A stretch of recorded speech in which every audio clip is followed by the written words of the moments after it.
is this? I don't know. It's me. It's Amid the Ruins. It's a guy who makes Dyer wave music. It's Amid the Ruins.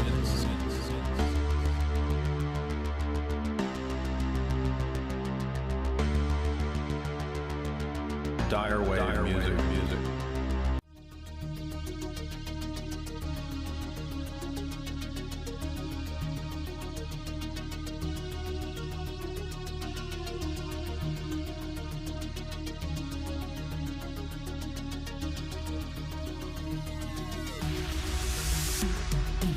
What I've talked about in, probably 100 articles at Jay's Analysis is the implementation of the AI smart grid and the giant smart cities, which is what IBM talks about publicly building. And that's where we're going, and that's what I think we have to be really concerned about. So all of these tensions, they are part of a long-term strategy to basically get everybody moved into mega cities. They'll be forced off of land and so forth for environmental reasons, and basically concocted and invented environmental nonsense. Then you'll be stuck in some hellhole mega city in a, basically a carton-sized apartment living over a Target or something. Oh, baby, yeah, we about to do this. It's about that time. It's actually true now. There's actually Target. I'm getting hyped up.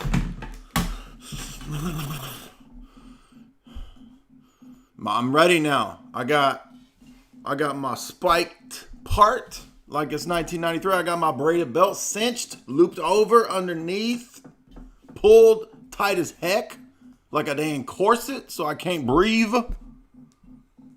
And that helps me debate.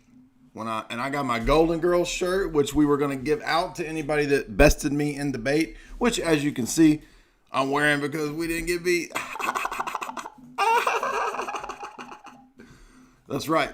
Remember, we offered this shirt to Robert Taylor if he could best us, and I autographed it somewhere on here. But that never occurred. That never occurred.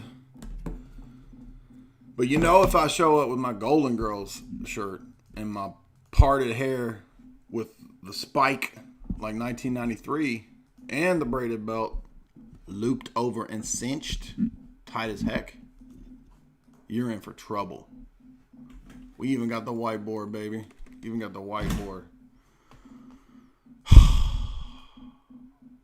Now, people ain't clicking on my mafia talks. And that makes me sad. And that means I'm going to have to come visit some of y'all. I need y'all to like and share this stuff. You know how this machine works? You know how these robots work? They're not our friends. And they don't give notifications. And the thumbs is up. And the beep bop boop bop like they're supposed to. These robots is a lie, dog. These robots is lying. So I need your help to fight robot lying, and like and share and click the notifications, bro. Y'all not gonna get notified because you don't have that little thing clicked. Click your thing. Click your little thing. Which Golden Girl are you? I'm Blanche, baby. I got the fire of life in me. I got the juices of life flowing through my veins. That means I'm Blanche, baby. Blanche right there. Now, I didn't know that Dr. Craig had done his debate with Dick Dawkins, but scrolling through the debates, right, looking for these, 2, 3, 4, 5, 6 million viewed debates, which are the best, I found this, and it's looks like a dang Japanese game show in Brazil. I'm not joking. If you go watch this video, what the heck is going on with this goofy show, dude? I'm not kidding. I took a screenshot of it. Where'd it go? Did I lose that screenshot? No, here it is. Look at this stupid stuff. They've got sound effects. They've got Richard Dawkins and Michael Shermer. Pow! Like it's a Batman comic book versus William Lane Craig and some other random nobodies. Whoosh! This is ridiculous. I mean, I'm not kidding, by the way. There's like smoke and light show, and they debate standing in a ring. It's like a Japanese game show, but it's in Brazil or somewhere. This video is crazy. So I started watching. I was like, what is this? And no, I don't drink. I don't know. People always say, we dude's drunk. Right? That stream where I was mad from the crypto crashing with Jamie. That dude drunk. I don't drink, dude. This right here is straight espresso. 100% straight espresso. I just naturally spurg out, dude. Can you not conceive of that possibility? So we are going to cover this debate. I, as usual, have not covered or heard this debate. I gave it about 5 minutes to see what I was getting into, and apparently it's an all-star cavalcade of weirdos, right? I'm talking about before William Lane Craig comes on, right? So we got William Lane Craig and Dick Dawkins doing their thing, and these other cameos of weirdos. So the first guy is going to get up and do his weirdo cameo, which I'll be critiquing. I don't know who this person is. Never heard of him. I don't think. I didn't even catch his name, so I'm not sure. He didn't look familiar to me. But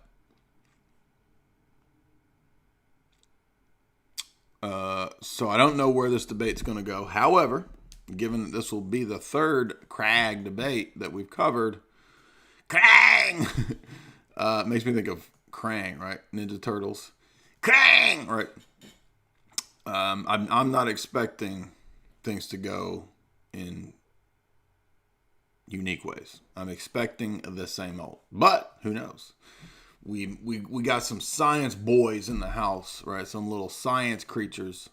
Some lab coats in the house that are going to be popping in. I'm not on my stream, on this goofy stream here, to make arguments. And he starts off, whoever this guy is, starts off with Voltaire. So again, this video is weird. It's a Brazilian Japanese game show that's a debate between William Lane and Michio Kaku. Michio Kaku. He shows up too with his Gandalf gray locks. Right? He's got like a medieval hero's hair, but it's white. It's wispy white. He's got the same content. He's got the same hair thickness and content as Hulk Hogan's mullet, which is to say just a thin wisp of air hair. But nevertheless, Michio carries it well. He carries it like he's a damn space prince. He is Prince of Space. By the way, if you watched Mystery Science Theater, then you know that Prince of Space is a Japanese science fiction movie. That was like 10 levels of joke right there. Like you had to be deep on my stuff to know that, right? But Michio carries it well. I would say he's Prince of Space and Time. Man, that dude knows how to conjure up freaking black holes, dude. Did you know that? Did you know Michio Kaku can literally, with like just a calculator and a few Bunsen burners, literally create a black hole? He's like MacGyver of science. He's the Prince of Space. So he makes a little pop-up appearance in this debate. But this is going to be interesting. So I don't really know what to expect. But let's get into it with no further BS from me. Welcome, everybody. Thank you for those super chats. If you don't know, right, the way to support this stream is that you little people ask me, the big E celeb, your questions via the Streamlabs. That's a joke, by the way, before people try to expose me. Dyer exposed. There's the Streamlabs, and you type in your question on the Streamlabs, and then you send me your Bitcoin zillions, and I answer your questions. It's a really easy, simple process. I get rich, you get your questions answered, right? I get zillions, and you create palaces for me from the money that you send me on these lying robots. The lying robots, right, are like our new mafia people that we got to pay a protection fee to. Pay me your protection fee. I will give you 1/10 of crypto. What would be a Sicilian robot? How would that sound? Sicilian robot. pay me your crypto now. A Sicilian robot. A maid Roboman. Anyway, let's get into this.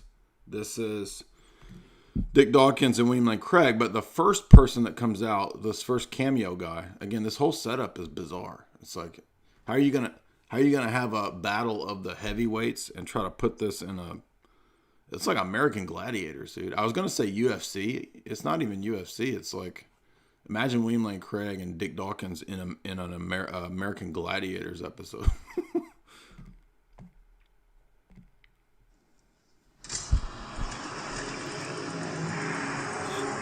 Uh-oh.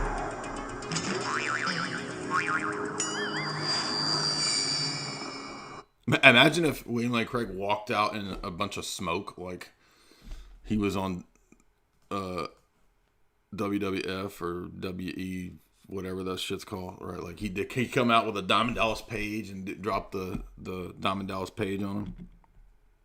That would be awesome.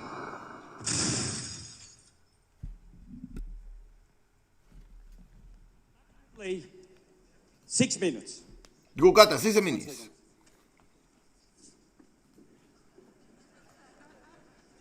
Do you need warm up or something? No. Welcome. Please.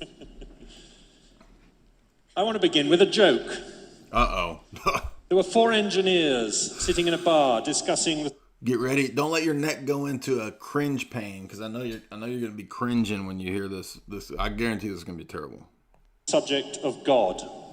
And the first engineer said, I have been looking at the genome and I have concluded that God is a genetic engineer like me. And the second one said, I've been looking at the skeleton and I've concluded that God is a mechanical engineer like me. And the third one said, I've been looking at the brain and it's clear that God is an electrical engineer like me. And the fourth one said, I'm a civil engineer. I know that God is a civil engineer. How do I know? Because who else would put a waste disposal pipe through a recreational area? Oh, I'm British and I've made a pee-pee and a poo-poo joke, and it's really hilarious because it's fecal and it's and it's butt related. And it disproves the design argument. Now, this is interesting because I can already tell, right? This guy's going in the direction of saying that design doesn't actually exist in things. It's this thing, right, that we impose on the world, right? And this is what we've known ever since the Enlightenment and David Hume, blah, blah, blah, blah, blah, right? We already know where this is going.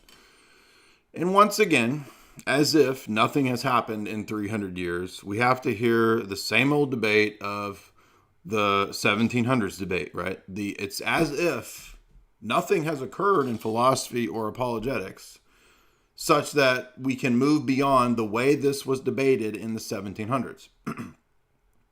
We're going to have William Lane Craig present the natural theology arguments once again, and we're going to have Dawkins and whoever this person is talk about how design doesn't actually exist in the world. The world is purposeless.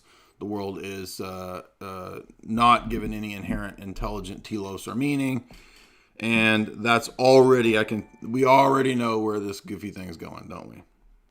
In Voltaire's novel Candide, Here we go. there is a shipwreck in which If I just present the problem of evil for the 5,000th time. Candide and Pangloss and their friend Jacques are shipwrecked in the harbour of Has nobody surpassed Reddit tier stuff? Like, even at this PhD level? This is Reddit tier stuff. I mean, it's like... Lisbon, just before the Great Lisbon earthquake. And Jacques drowns. And Candide is upset about this, but Pangloss explains that you don't need to be upset, because Lisbon Harbour was created in order for Jacques to drown. The 1755 earthquake at Lisbon had a huge impact on Voltaire, because he saw people argue that there must be a purpose in something like an earthquake. Else why would it happen? And that what the purpose must be to punish Lisbon for its sins. So one of the problems with this line of argument in terms of theodicy is that it tends, and we actually had a guy in the Discord the other day going down this route, it tends to assume that the human limited vantage point, if it can't know every possible potential purpose, then there is no purpose, right? So in other words, well, how could there be purpose in animal suffering? How could there be purpose in droughts and famines and cyclones, right? That there's no purpose in those things. And so therefore, if you can't give me an exhaustive explanation of a purpose for every single possible event and bad disaster that happens, then there's no purpose, right? Because purpose, the argument goes, is therefore arbitrary, right? So if something bad happens, that's the punishment of God. If something good happens, then that's proof of God. And mutations and things that are sort of aberrations in nature are also just selectively chosen, right? We saw this move in, I think, the Hitchens-Craig debate, right? Hitchens was saying that the data that you select to say is purposeful in the natural world is arbitrary because you ignore the data that suggests mutations and chaos and that it's not purposeful, right? Now, on a natural theology basis, that's correct. It would be arbitrary, right? Because there's nothing that tells us from the outset that, right, how to interpret things in the world like death, right? Is death a good thing? Is it a bad thing? Is it natural, right? Natural theology doesn't know. And it tends to say, yeah, death is just natural. It's part of the natural process. Because I look out of the natural world, my autonomous reasoning tells me that death occurs, right? Predators and prey. So why wouldn't death be just as natural a principle as life or the generative principle, right? And so this, again, we are back at the same old problems because it's as if people don't think any progress in the questions of presuppositions and worldviews and paradigms and philosophy has at all occurred, right? Everything froze at the time of Bishop Butler and David Hume, and it's never progressed since then. And really, they don't even give cred to David Hume. I mean, if you're an atheist, I mean, David Hume is really the most consistent one, right? So again, this is just so frustrating to, again, just hear the same old things over and over. Every debate is literally a representation of every debate from the 1700s. He wrote in his poem, Was then more vice in fallen Lisbon found than Paris where voluptuous joys abound? He was attacking the philosophy of theodicy, Leibniz's idea that all is for the best in the best of all possible worlds. Oh, this reminds me too. We kind of touched on this, I think, with Father Deacon. We were joking around. Shout out to everybody in the chat. Father Deacon Norwegian News in the chat. We were actually making a joke about this line of argumentation in the Discord the other day, which is that, oh, well, purpose is just arbitrary, right? Because an apple fits into a gas tank, so therefore apples are made to go in gas tanks, right? Or the orange fits in the tailpipe, so the purpose of an orange is to stick it in the tailpipe and play pranks on your friends, and their cars don't start.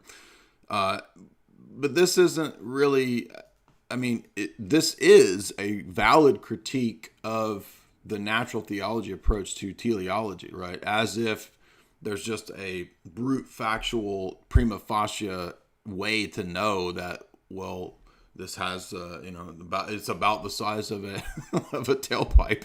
So therefore, oranges are made to fit in tailpipes or, golf balls. I don't know, whatever. And hence his joke about the buttholes, right? The pee-pee and the poo-poo.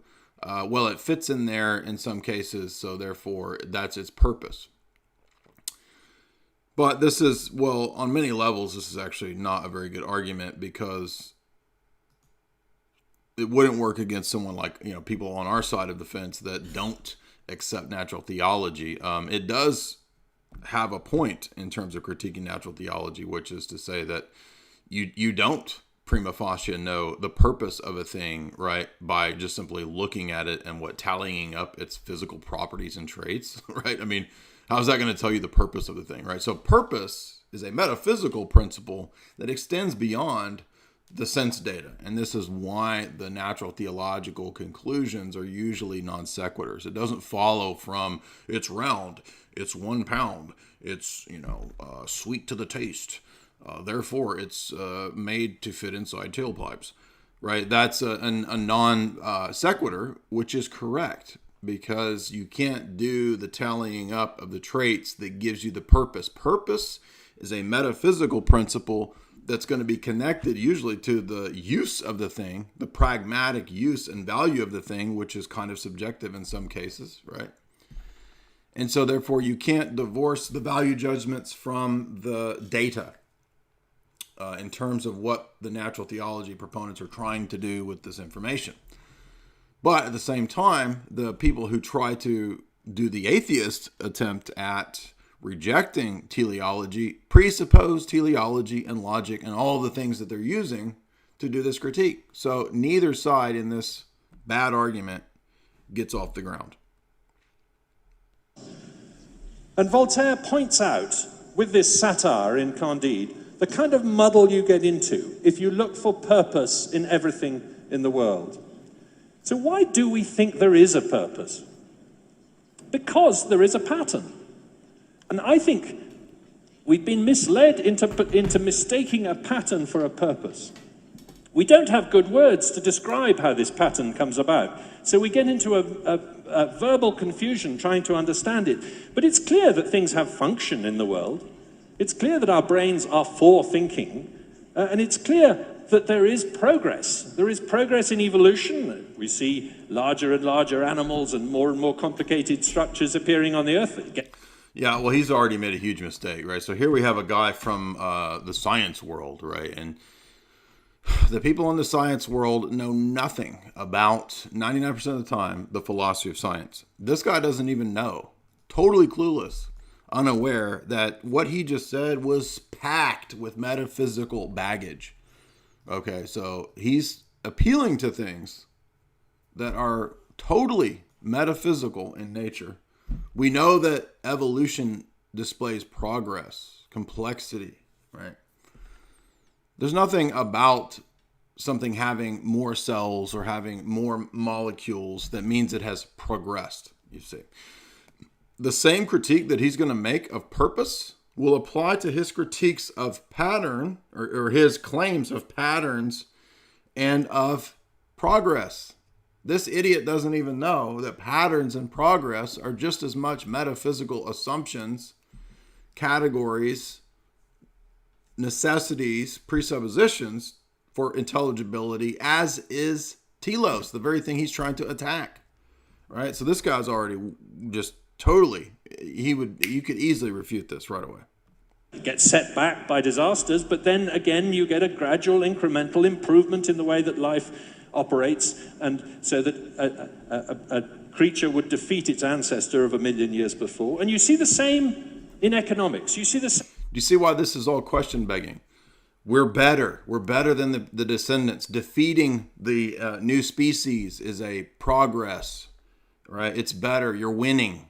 Those are all value judgments. Value judgments are not given to you from data, right? Data doesn't tell you whether the data is good or bad, right or wrong, right? Every one of these scientism goobers comes to the conclusion that there are all of these oughts that you can derive from an is. And again, this is simply not the case. It's very easy to anybody who's philosophically literate to point out that there's nothing about a list of so-called facts or traits that gives you an ought or an is. But we've already got multiple claims that are unjustified and inconsistent with the metaphysical attack pattern that this guy is on.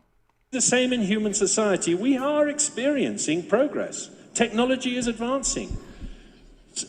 Again, what? We are experiencing progress. So we're appealing to these generic metaphysical things as if this is just, we all know that progress is happening. Well, what does that mean? Right? There's nothing about having more iPhones, more televisions, more flat screens, more nanotech that inherently proves or shows or demonstrates progress. Perhaps it's all regress, digress. It's arbitrary. This is silly to just say these things. Oh, we all know that having more iPhones is progress. What? How do you get progress from a bunch of matter? Matter in motion, matter configured in different configurations. That's all reality is. Oh, that's progress. No, you're using a metaphysical category that's just as stupid and magical on your worldview as purpose. Do you see the silly, basic level mistake this guy has made? Progress is just as much superstition and magic and nonsensical on his grounds, on his worldview, as is purpose, as is telos. By the way, as are patterns. He thinks we do recognize patterns. What is a pattern? Oh, this thing is like that thing, even though they're two different things. Okay, what is the nature of the likeness between those two things? Because it's not identical to the matter over here. It's not identical to the matter over here. Now you're in the domain of metaphysics, and this guy doesn't even know that, right? Because the scientism crew are utterly ignorant 99% of the time about any of the basic philosophical points and concepts. In my lifetime, smallpox has been extinguished and the cell phone has been invented. In my lifetime, the living standard of the average person on the planet has trebled, the income of that person. Child mortality is down by 2/3.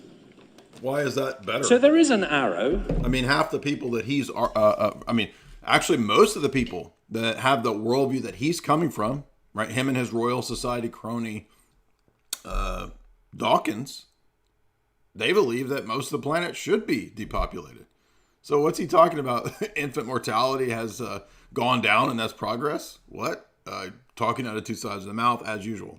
There is a direction, but there is not a destination. Because these directions could go in almost any direction. You could throw them off into any way. And how does this come about? Well, it comes about through a bottom-up process. It's not a top-down process. We've made that discovery. This guy really likes pee-pee poo-poo, doesn't he? He's once again, and we're back to the bottoms. the bottom-up. It's bottom-up. He likes bottoms-up, definitely. Adam Smith and Charles Darwin and people like that stumbled upon this idea at the end of the Enlightenment, that it is possible to have order without ordaining it. Well, it's not, though, because the very people who are arguing against telos also have to be consistent, as many atheists are, to take the further step to say, if there's no telos in the world, inherently out there in the world, then there's also no order. Don't you see that's what follows? If the world does not inherently possess design and order, purpose, then it also doesn't possess order. The so-called ordering mechanism that you think is out there in the world is just as illusory as purpose. Just as illusory as the patterns that you think you're recognizing and cataloging, right? Now, am I saying that we don't recognize patterns? Of course not, right? Every time we make this critique, get this argument going, people think, this guy thinks that there's no patterns in the world. What a coomer idiot. I didn't say that. I'm talking about this dude's worldview. That it is possible to have, in a phrase, emergent order. And it's one of the most beautiful ideas that human beings have ever come up with. Yeah, well, this is just an ad hoc rescue, right? So there's not a designer who orders and designs the world. There is just emergent or order within. So in other words, I don't care about the fact that something can't come from nothing. Consciousness doesn't just come from nothing. It does. It just comes into being. Even though there's no observation that proves that. There's no evidence to suggest that things just pop out of existence. Oh, wait, by the way, there is now. There's this whole burgeoning domain of quantum physics where everything is and isn't at once. Things pop into being and also are not in being at the same time. Oh, you see the move here, right? It's a bait and switch. Okay. So at the same time as there's no metaphysics, there also is every possible metaphysic because of the quantum foam, baby. Quantum foam makes it possible for anything to be the case, right? And just as we embrace the idea that we can have an ordered society without having an absolute monarchy, that democracy can work, we didn't used to think that in the 17th century, we do think that now. So I think... do we? I don't know who he's talking. Maybe him and the rest of his cronies that utilize these bogus social engineering projects and convince the dumbed down masses that democracy exists or works. But come on, dude, really? This is all... Notice here we go with these sort of emotional appeals. This crowd loves emotional appeals and rhetoric. And the reality is, and I'm not just saying this without evidence, this is what, the 5th or 6th multiple hour stream on these famous debates that we've done. Right, so I have a lot of experience in debate, okay? I will leave it up to you guys to determine how effective and good you think I am at debate. I'm not going to say that, but I do have significant experience of debating a lot, 20 plus years of debating.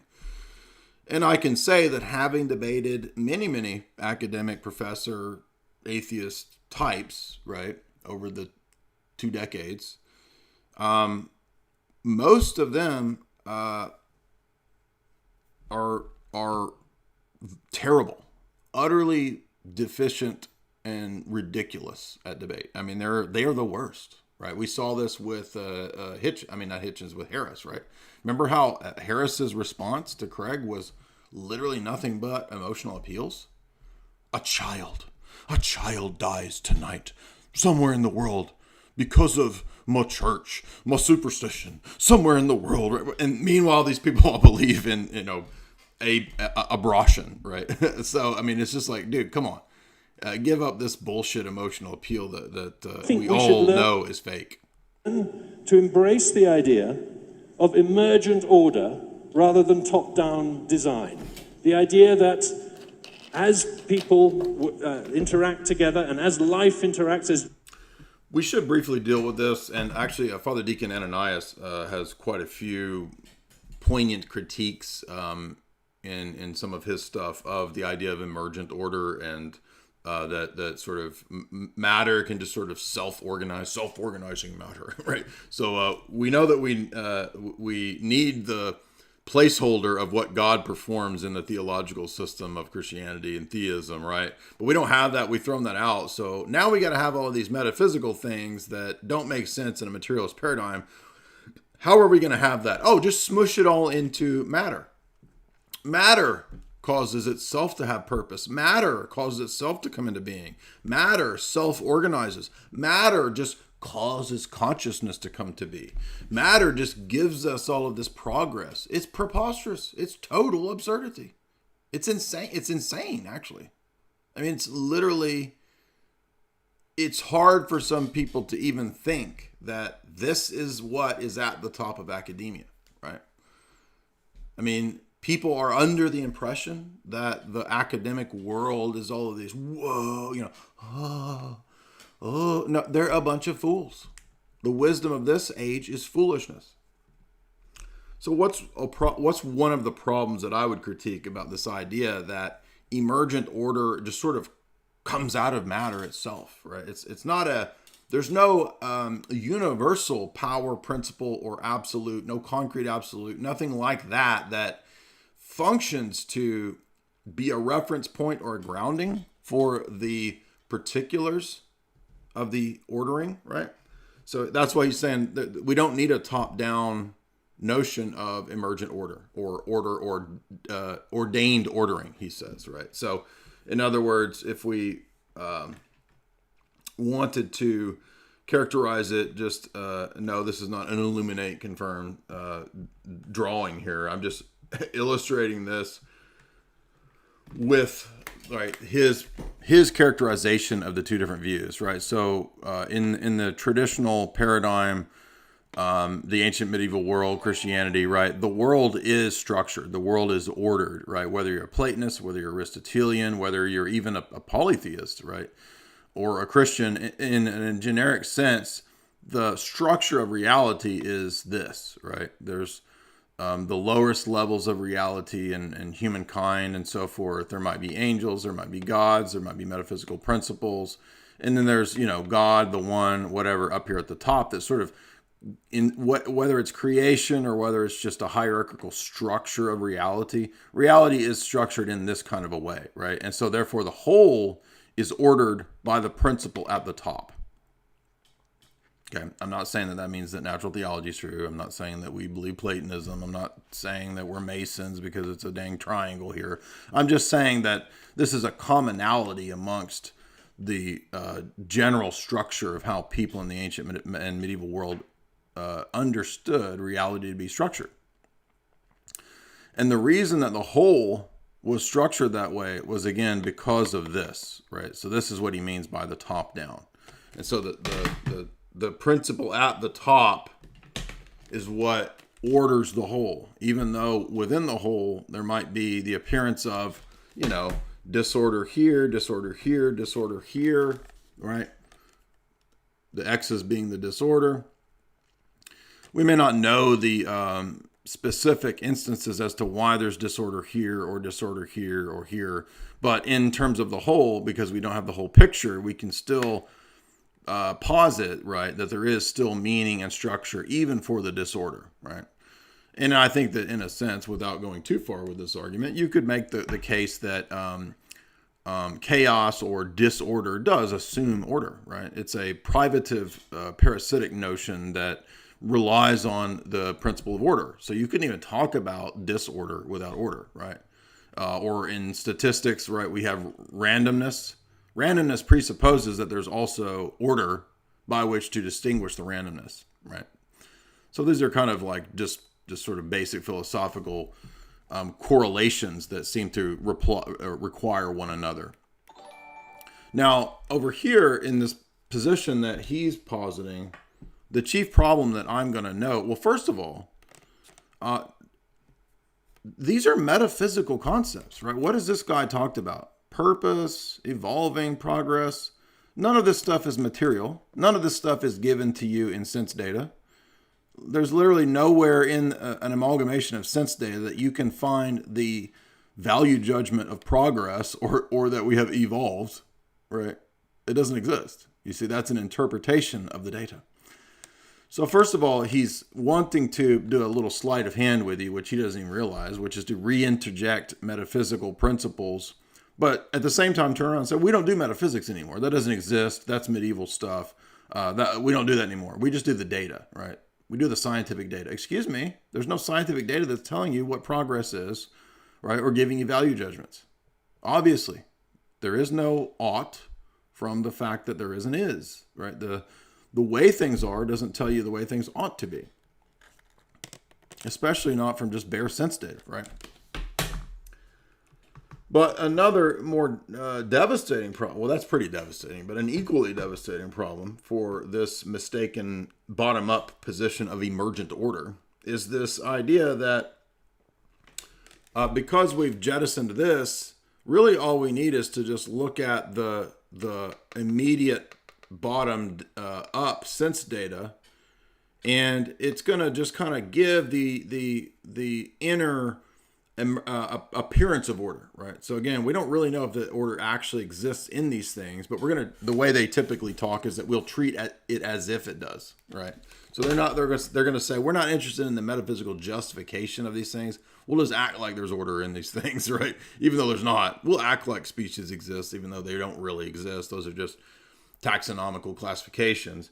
And so then here's the problem, right? So let's say we are beginning to classify these things from the bottom up. First of all, this position doesn't allow you to have any claim about the whole, you see. Because first of all, this is a position that starts from sense data. It's an empiricist position. So it's a severely limiting position in terms of the information and data that you can have. And so it literally cannot make any kind of holistic universal claims, whether you think they're justified or not, right? On the older position, this one literally can't do that. It's impossible. So it actually can't tell you that there is no order it can only say that it's not known or unknown, right? Even though at the same time they turn around and say, like, they act like they know that there is no order, right? But order is just kind of this principle that's kind of working itself out from within in certain cases. And there's a lot of, see the X's, there's a lot of disorder going on in here too. But perhaps we're moving from a world of pure disorder, chaos, that's evolving to order, right? And this, right, well, so pure chaos is kind of evolving up into greater and greater levels of complexity. But now, wait a minute. As we saw a minute ago, greater levels of complexity is not the same thing as order. As with everything in this position, it's an interpretation of the data. This position from the outset already tells you cannot know if things in the world out there are actually themselves ordered or are ordering. You don't actually know if that's the case. You can't know if that's the case. But we'll just act like you can and pretend that you can. But here's the thing is that so can I know that, let's say that the white spaces, right? The black spaces here represent disorder. The white represents order, right? Let's say as we're going up the pyramid, right? We're going to act like there's more and more.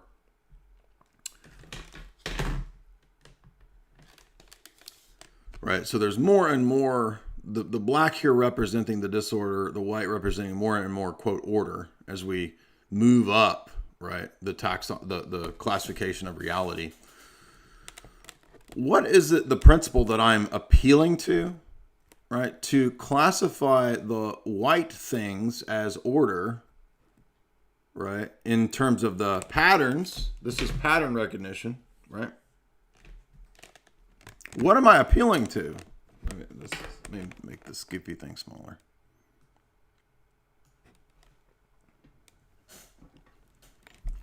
What am I appealing to that is the common principle or trait or essence, or, well, you don't believe in essences, but what's the commonality between the things that are white and ordered and the things that are not ordered? The problem is that anytime I start to list the properties that I think, right, they are going to be, again, arbitrary interpretations that don't actually tell me if this thing shares it in common with this thing, right? And in order for me to say that there is a common, that this pattern of A, B, C, D, E of events or objects in the world, that pattern is ordered, means that there is some universal thing that it has or possesses. Even if I just think that they're traits, right, and I don't think they're actually in the world, I'm still positing that there's at least the appearance of some commonality. But even if you were to restrict this to pure appearances, which, by the way, is preposterous. It means the whole worldview doesn't tell you anything about the world, but they don't actually care about that. They're not interested in that. The point is that there still appeals to things that are universal, that are metaphysical. And this is a fundamentally an anti-metaphysical position. What is the thing that is the pattern, right? So you can't do top-down ordering or bottom-up ordering without the ability to abstract or to know or to predicate commonality. Commonality of what? These 10 things are birds. So what's a bird? Feathers, weighs about this, 2 legs. Okay, so but this set of molecules isn't this set of molecules. What is the thing that's common between them? Exactly, right. Oh, it's a pattern recognition. Pattern of what? Pattern of recognizing blank. What is pattern of what? Because you can't just list off the things that are, in this case, right, this bird, oh, he's got feathers and he's got a beak, and okay, and then what's the unique aspect? Oh, he's got feathers and he's got a beak. Oh, really? But that was the same thing, you see. So one and many. This is the problem of the one and the many. Does this system escape metaphysics and the problem of the one and the many by just simply positing that we're throwing out the concrete absolute organizing principle on this side of the thing? We just throw that out and then it just does it itself. This is a bait and switch. Don't you see how absurd and ludicrous that, I mean, at least this paradigm makes sense, right? You might question it. It might not always be justified in terms of the different ancient medieval systems. But, I mean, this makes some sense as to how there's order, right? At least within this entire perspective paradigm of interpreting the universe, we could see how it's possible to have order. This excludes from the outset any real order at all. I mean, it's ludicrous. But this is what passes for genius. Like, the whole world is organized around this ridiculous paradigm. It's amazing. As genes interact, you can get patterns emerging which are fascinating and which solve problems and which produce functional order. No, they don't. It produces a functional order. It produces patterns. None of those things give this guy what he thinks it gives him. It's just restating. It's like saying, we know that matter has meaning because there's matter with meaning. It's basically what he's saying. And symmetry and beauty and all these other wonderful things we see in the world. Symmetry, beauty, but there's no purpose. So the symmetry and the beauty, which is the pattern recognition, isn't actually in the world because there is no purpose. There's no actual commonality between the things. This is just literally one sentence is refuted by the next sentence. And he just does like a back and forth. This is wild. But there is nobody in charge of the process. And there is no destination. It's a wonderful journey, and we don't know where it'll take us. Thank you very much. Okay, I don't know who that was. thank you very much. Please, William, it's your turn. 6 minutes.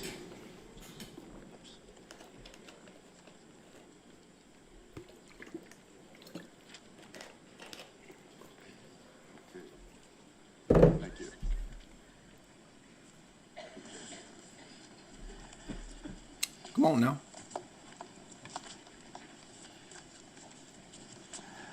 I'm grateful for the opportunity to participate in this debate on one of life's most important questions.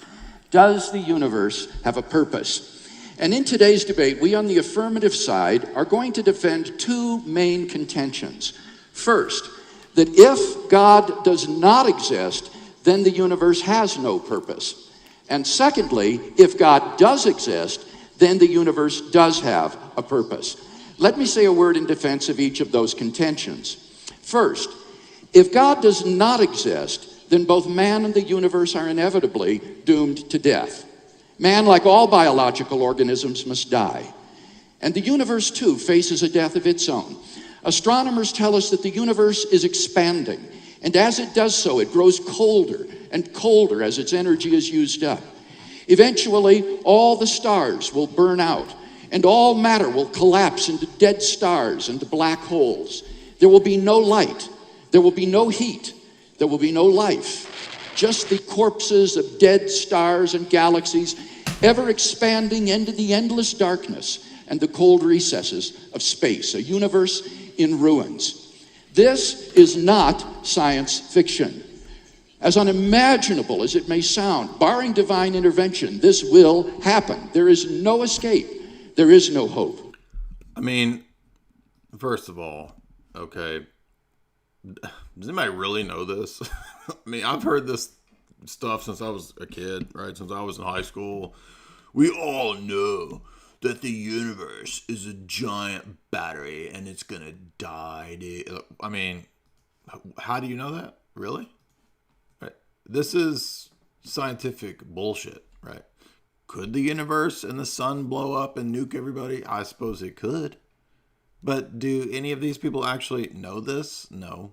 But it's been repeated and said over and over so many times that it's just sort of a default thing that somehow we're supposed to just, well, we all know that the universe is running down and the sun's going to blow up and we're all going to get cooked. Dude, nobody knows that. You don't know that. And there's nothing about the studying of the sun. I'm not a sunologist. I'm not a heliologist, right? I might be sucking on some helium, but I'm not a heliologist. There's nothing about sun studies that's going to tell you for sure that the sun's going to burn out and blow up and we're all going to be cooked. I mean, we just don't know that. And I don't even care about this stupid argument that much, but how often do we hear the science crowd just rattle off the stuff like we all know this? And it's kind of a confidence game. I think a lot of this scientism BS is a confidence game. And it's people just defaulting to what their professor told them, okay? We just don't know that. I'm sorry, I don't believe that. And why does William Lane Craig? I mean, I know why in a pragmatic sense, because there's a lot that has to do with, just getting speaking engagements and money and that kind of stuff. And there's a lot more money in speaking engagements and book sales that go into when you adopt all of the paradigm of the unbelieving world, which is essentially what this whole apologetic project does. It's a lot more lucrative, a lot more attention, right?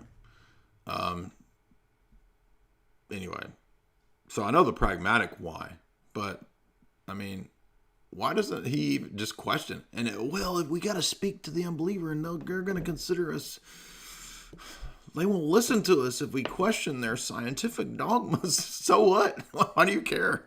I mean, the first guy that spoke was total nonsense. Everything he said was just complete contradiction. So who cares what these people think? Why do you care what Richard Dawkins is a creep, dude? He talks about eating people. Who cares what Richard Dawkins thinks? On atheism, there is no immortality beyond the grave. And what's the consequence of this? Well, as many atheist philosophers from Nietzsche to Russell to Sartre have recognized, it means that life itself is absurd.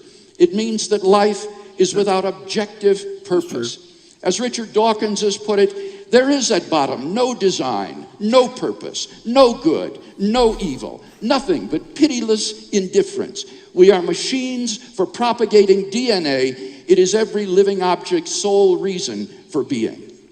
Thus, if God does not exist, then life and the universe are without purpose. But if atheism fails to provide a purpose for life and the universe, what about biblical theism? According to the biblical worldview, God does exist and man's life does not end at the grave. The purpose of life is to be found in a personal relationship with a holy and loving God.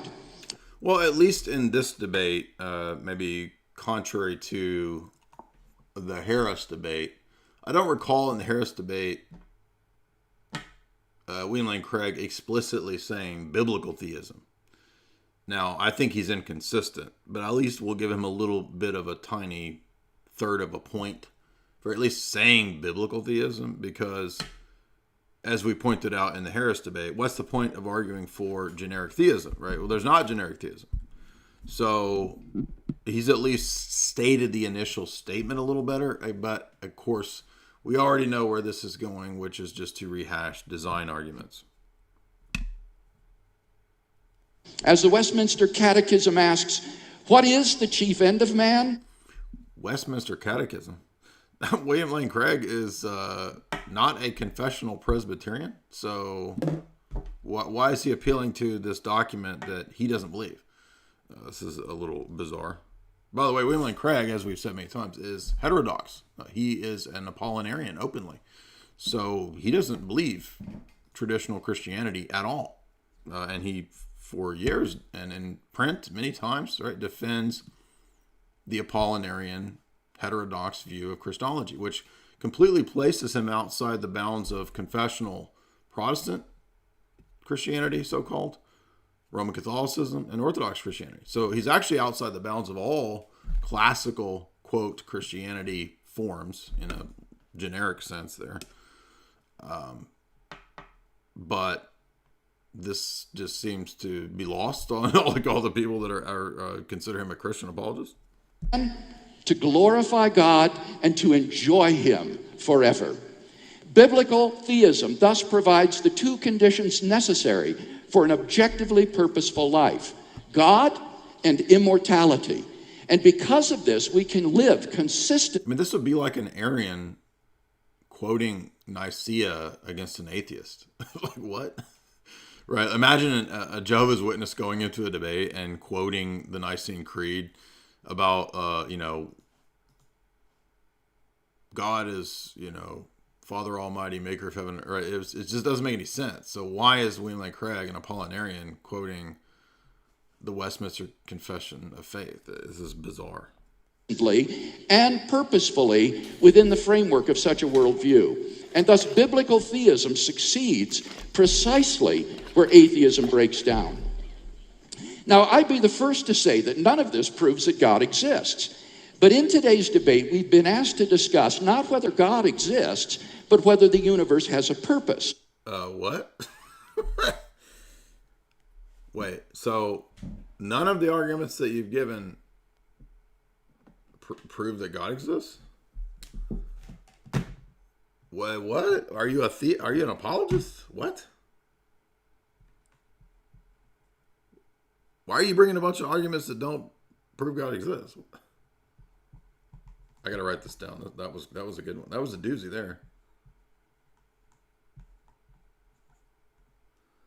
So none of this proves God exists, but that's because our topic of debate today is whether the universe has purpose. And right here we have an insight into the problem of the natural theological, quote, apologetic, the totally failed apologetic, right? Natural theology is ridiculous. It's ludicrous. It's a failed method. And you can observe it right here. Because William Lane Craig is going to try to demonstrate purpose without God.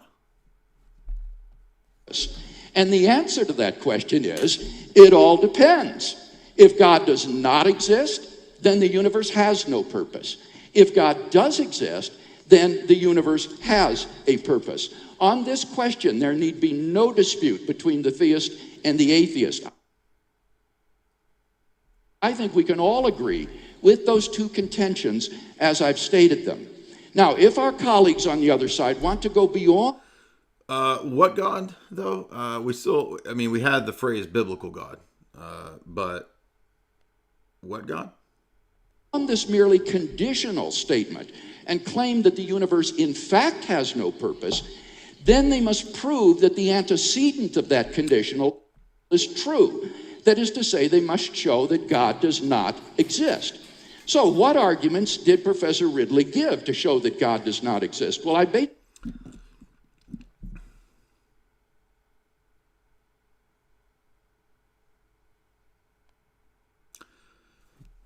I'm not sure I buy this line of argument. And you see this a lot in debates where people, I'm having to think about this one. People try to debate over who bears the weight of the proof, right? Like they debate over who has to prove what in the debate, which is funny. I mean, I'm not saying it's never called for, right? For example, if somebody makes an extraordinary claim, then it is, it seems reasonable to say that it's incumbent upon them to prove the case. But the universe has no purpose, therefore God doesn't exist. Does the atheist bear the weight of having to prove that God doesn't exist? Well, doesn't this assume kind of prior commitments about logic? But remember, the natural theology approach doesn't really isn't really interested in looking to the prior commitments or like what other things you're bound by. It just kind of acts like, well, we all know logic's the case, right? We all know that, teleology is, we all know that there's causation in the world. We all know that, right? We all agree on those things. I don't know. I'm not saying that he's completely wrong to make this move. I'm just not sure I buy that the way the debate is framed puts the burden of proof on either person, because it's oddly framed. Basically heard only one, namely the problem of evil. This is not the best of all possible worlds. Well, certainly all of us need to face the problem of evil, and any account of evil must begin with this question: what is evil? I will say that it does seem like you could make, the way I would go about the critique, obviously, as you guys have seen, is to just totally dismantle that guy's presuppositions in terms of metaphysics and epistemology and ethics, which we did. But William Lane Craig is just doing a more direct and not very devastating critique, but I think that this is a valid question. Like, couldn't you say that even if you demonstrated that this isn't the best of all possible worlds, which I'm not sure how as an atheist you demonstrate that, but even if you could, that doesn't lead to the conclusion that there's no God or that God doesn't exist. I maintain that evil is a departure from the way things ought to be. I can think of no more reasonable definition of evil that captures our shared intuitions. But if we agree that there is evil in the world, and proving or disproving what can or can't be the case about evil based on shared intuitions, that's not how we determine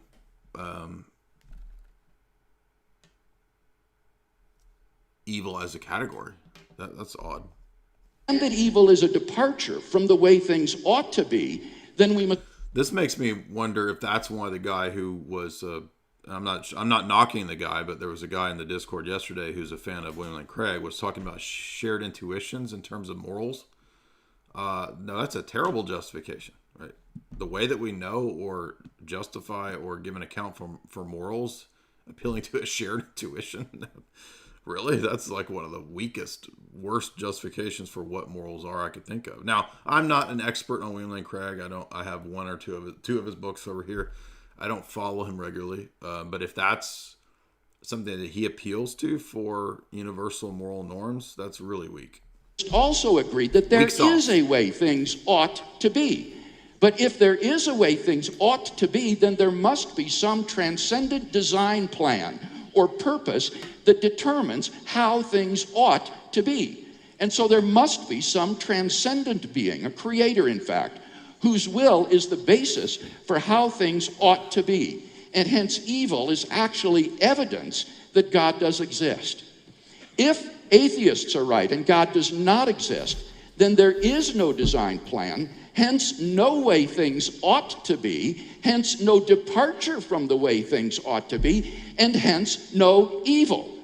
Well, actually, I did kind of go down that route, right? So critiquing that opening guy, you heard me make this argument, right? And it's really ironic because it's, once again, we see it's like the atheists had never read their own great David Hume. I mean, if they were familiar with basic David Hume, they would know that you can't get an ought from an is.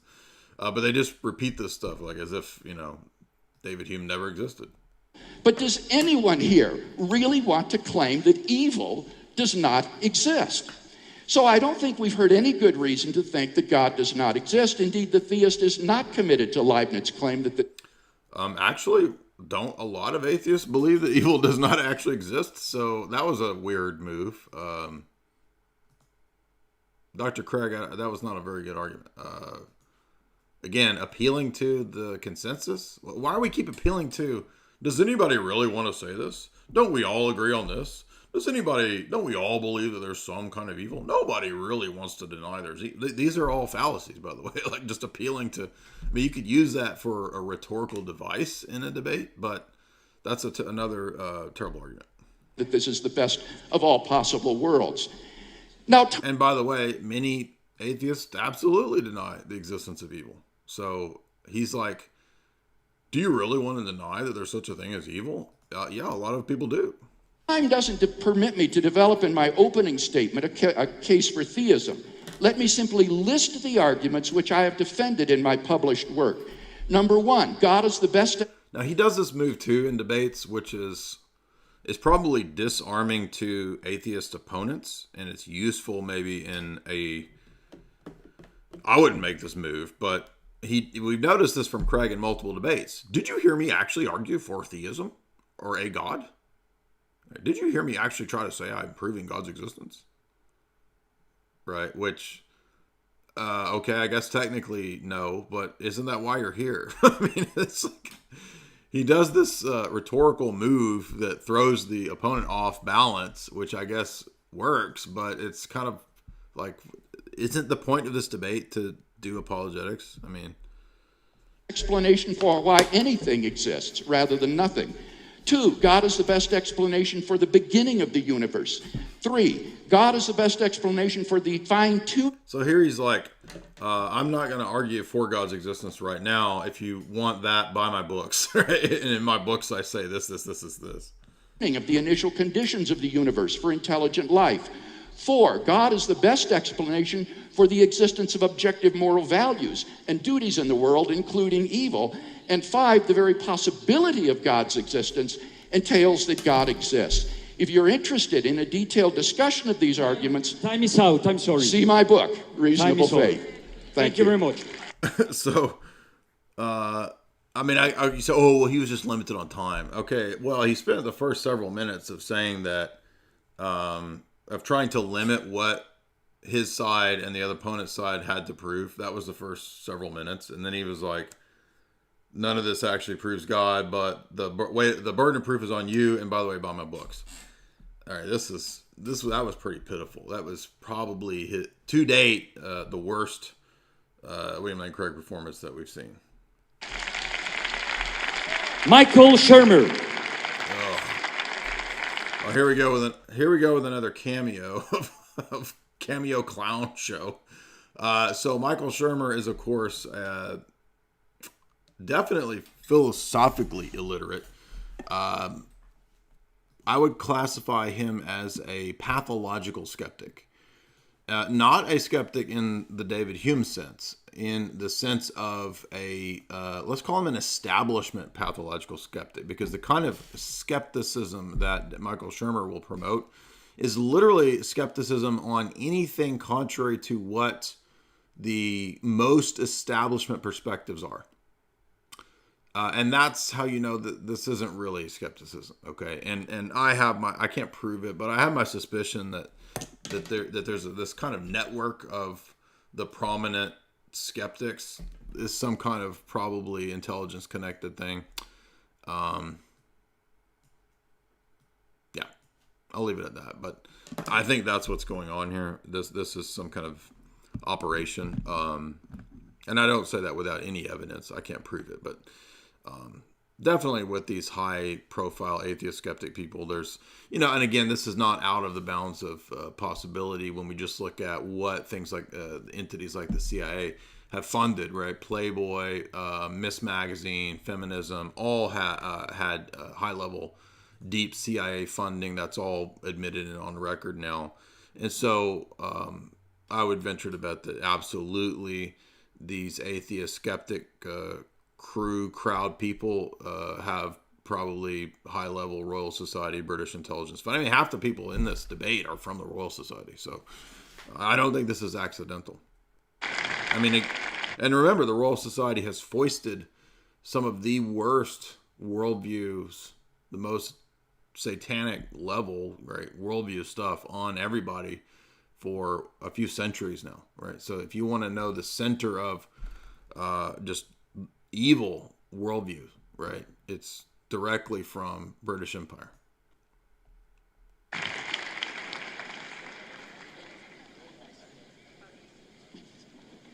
Where's that Rocky music? Good. Now, I think I do remember a Michael Shermer debate from a long time ago. I've not listened to anything that this guy did in probably 10 years, so I don't remember his shtick. I'm sure it's very Reddit tier, but let's see. Morning. As Thomas Huxley said, Richard, the good Lord has delivered them into our hands. Let's remember, by the way, that this was a very weak opening performance by William Lane Craig that basically just amounted to the burden of proof is on you by my book. I mean, that was pitiful. I'm sorry, Dr. Craig, but that was pitiful. I am the publisher of this magazine, Skeptic Magazine. By chance, and that's all it is, our latest issue is on the pseudoscience and nonsense of the whole happiness purpose movement. That is, once you believe that the universe somehow has a design purpose for us and us alone, that I can have anything I want, all I have to do is wish it, pray for it, ask for it. Alls I have to do? Alls I have to do? Like, is he on the playground at recess? Alls I have to do? Like, what? And it will appear. The Mercedes in my driveway, the healing of my aunt's cancer, or miracles to appear. Now, wait a minute. So, here we go. So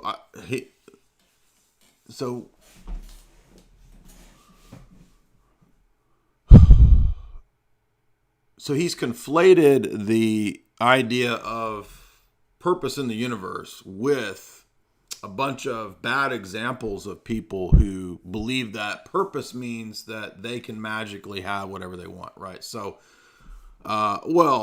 purpose in the universe equals Norman Vincent Peale or The Secret, right? If you believe that there's purpose in the universe, you're literally the equivalent of Oprah and The Secret, right? Like, I just want the Mercedes and it appears.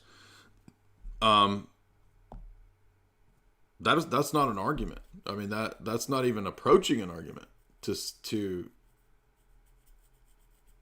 what would this be? It's not a genetic fallacy. It's just fallacy of association. I mean, so what?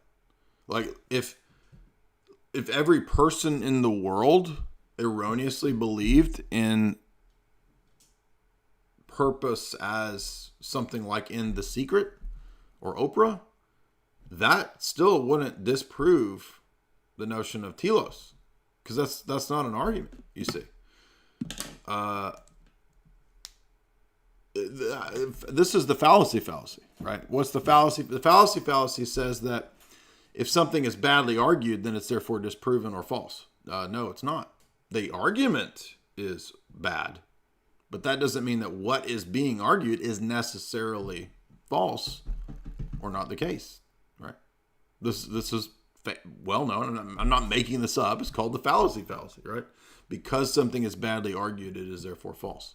That'd be like me saying, well, I know that 2 + 2 is 4 because I had a dream that 2 + 2 is 4. No, that's the fallacy, or that's a bad reason for believing that 2 + 2 is 4. Does that mean that because I gave a bad reason that 2 + 2 isn't 4? No, obviously. So there you go. I think this is the fallacy. Upon my wish. That's just pure nonsense. There is not a shred of evidence that any of this is actually true. It's wishful thinking. Again, if I was there, I'd be like, don't you believe in logic? So you just did the fallacy, right? So you just equated purpose with people that make bad arguments or have erroneous views of purpose. And that's the problem of thinking that the universe has some design just for us. No, however, I'm a scientist. I'm willing to look at new data, some evidence. So here's an example, guys.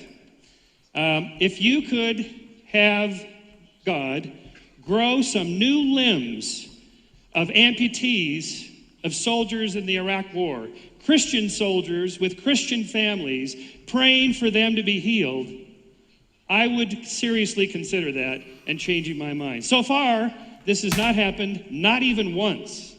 Well, my response to this is, first of all, this comes up in Jesus's ministry, right? So there's a point where the Pharisees say, if you are who you say you are, then do what we say, and then we'll believe in you. If you do the miracles that we come up with, maybe float around or something, right? And Jesus says, no, actually, you won't believe, right? And then he gives the story of of Abraham's bosom, right? And so the guy dies and he goes to Abraham's bosom and he says, Lord, I'm here in this horrible place. Let me go back and tell my brethren about, the afterlife, because then they'll believe. And what does Jesus say? Does he say, oh yes, if we could just present enough evidence of resurrections, if we could just pile up enough evidentiary proofs, evidentiary data, then maybe they'll believe. No, Jesus says, if they don't believe Moses and the prophets, neither will they believe if someone rise from the dead. And this is to illustrate the point that your paradigm and the basic presuppositions that you have are going to interpret the data. And so if you don't believe that anything like a resurrection is possible, then every piece of evidence or argument that comes along talking about or trying to demonstrate resurrection is going to be cast aside and reinterpreted, right? Because your presuppositions haven't been challenged, right? That's why this kind of evidentiary argumentation doesn't work. I'm not saying that we don't give evidences. There's plenty of places and times in your apologetic when, you give evidences. Sure, evidences absolutely have a place. They're crucial. They're necessary. For one, because Christianity is a historical religion. It's not a religion that's purely abstract, that's, comes out of nowhere. So you do have to use evidences depending upon the subject matter at hand. And I'm not even saying that things that point to the resurrection are always wrong. Right? The Bible itself is an evidentiary argument for the resurrection because of the predictions, okay? Because of the predictions of who Jesus would be. And therefore, if he is the Messiah, then he's telling the truth, right? Because there's all these predictions that predict his birth, his life, his death, his ministry, etc. And so the Bible is one of the most powerful evidences. And that's Jesus's point in that story, is to say that if you want proof, go read all the prophecies. They prove it. Apparently, God can't even do what amphibians can do in growing new limbs. If there's a purpose, surely we would see at least one sign like this, and yet we have zero. Well, actually, there are many accounts of miracles, right? Now, in the world of orthodoxy, right, there's accounts and stories of miracles all the time. But do you think that Michael Shermer is going to believe or accept any of those? Well, of course not. Right? Any piece of evidence or story or account that came to him would just be reinterpreted, right, to fit they were just superstitious, it's not a miracle, it didn't actually happen, blah, blah, blah, blah. And that's, again, because our presuppositions as to what is possible will determine the way that we interpret the evidence. Okay, so then what is our purpose? We come from stardust. All of the elements of which we...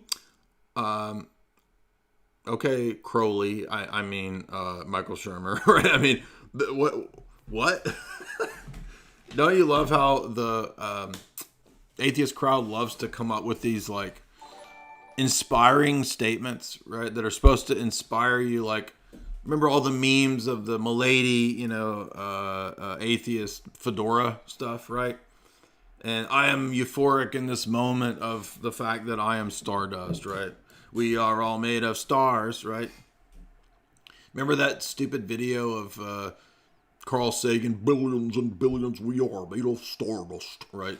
That song that somebody made about, trying to inspire you to accept atheism and libertarianism and that you're stardust. It's like, I mean, yeah, but I'm meaningless stardust.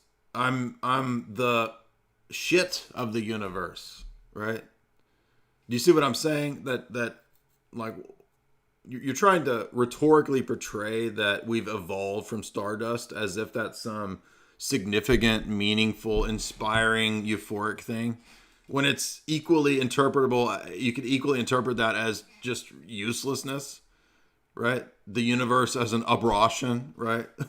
We're just xenomorphs, right? The alien worldview. We're the off-scouring of the universe. You see what I'm saying? It's just rhetorical devices. That's all this stuff. But it works, right? I mean, people don't go on the basis of good arguments, right? They go on the basis of what works and emotion. Which we are made out of, we're cooked inside stars, coalesced into new solar systems like our... We're Star Puffs, man. We're cooked inside of a star, dude. I did DMT, man. And I shot off into the beyond. And I went inside the poo-poo hole of the universe, dude, when I was tripping so hard, tripping balls, dude, and I saw reality in itself. I saw reality, dude. I saw that we are just cooked inside of stars, dude. We're the marshmallow. What do you call those things? We're the s'mores of the universe, dude. Oh, my mind is blown, dude. Ours, and here we are, complex organisms. For 3.5 billion years. Could you imagine being like ancient primal s'more? Dude, you're just like, you're a little bit of Hershey, you're a little bit of damn graham cracker, dude, and you're inside of a freaking star, and that star just freaking cooks you up until you have that orgasmic explosion into being an ape, dude. I'm euphoric right now in my reasoning skills. Life has evolved from one generation to the next. Not one broken chain in this long link. Darwin said, instead of finding this to be depressing, as our opponents think, this is a grim worldview. In fact, it's an... So we can already see what we're going to get from Michael Shermer, right? How much argumentation? Zero. This is all rhetoric and propaganda. So Shermer is a Sam Harris tier argument. This is Sam Harris tier stuff of emotional appeals. This is like the Jesse Ventura level stuff, right? Right. I don't need God because I don't need a crutch. I'm not weak. That's the level of this argumentation.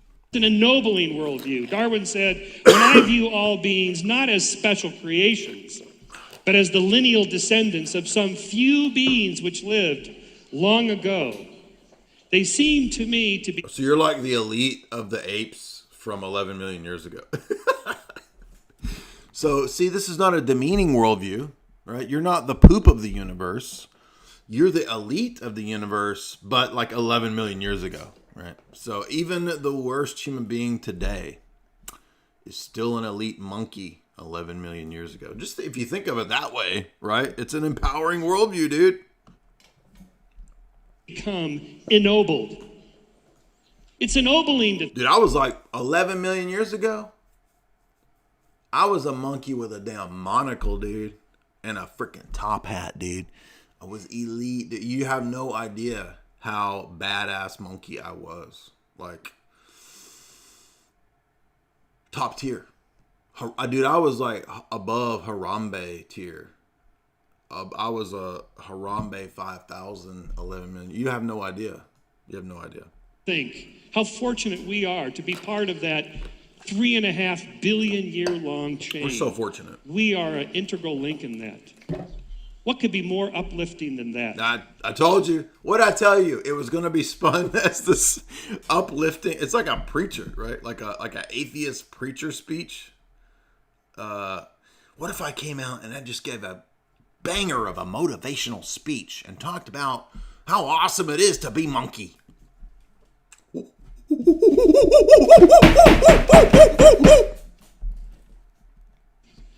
But there goes more than that. We have big brains. We do many different things. Big brain! Look at the big brains on Michael. Of getting our genes into the next generation. Well, look at the big brains on Shermer. Right, so I had to throw in a Pulp Fiction line there with him saying that. That was unavoidable. And in fact, there's a science that studies... Dude, when I was a monkey, I ate Big Kahuna Burger every day, dude. ...this. That is what makes people happy, fulfilled, and feeling like they have purpose. There are 4 things you can do. 1, deep love, family commitment to another person. Why? Dude, what are you talking about? Seriously? This is a motivational... Dude, this is secret level shit. I just realized that. Like, we were just making fun... He was making fun of The Secret, and he's giving a motivational speech like freaking Norman Vincent Peale or Tony Robbins or some shit. Literally at that level, dude. This is secret level motivational speech at the same time as trying to make fun of people that believe in purpose in the universe. Man, I feel sorry for people. I mean, can you imagine falling for this speech? This is such bullshit, dude. This is such a sales pitch. Like, you can't see through this. This is ridiculous. Like, why, if the atheist worldview is true, all the shit he's saying is totally meaningless. It doesn't mean anything. It doesn't matter. It's nothing.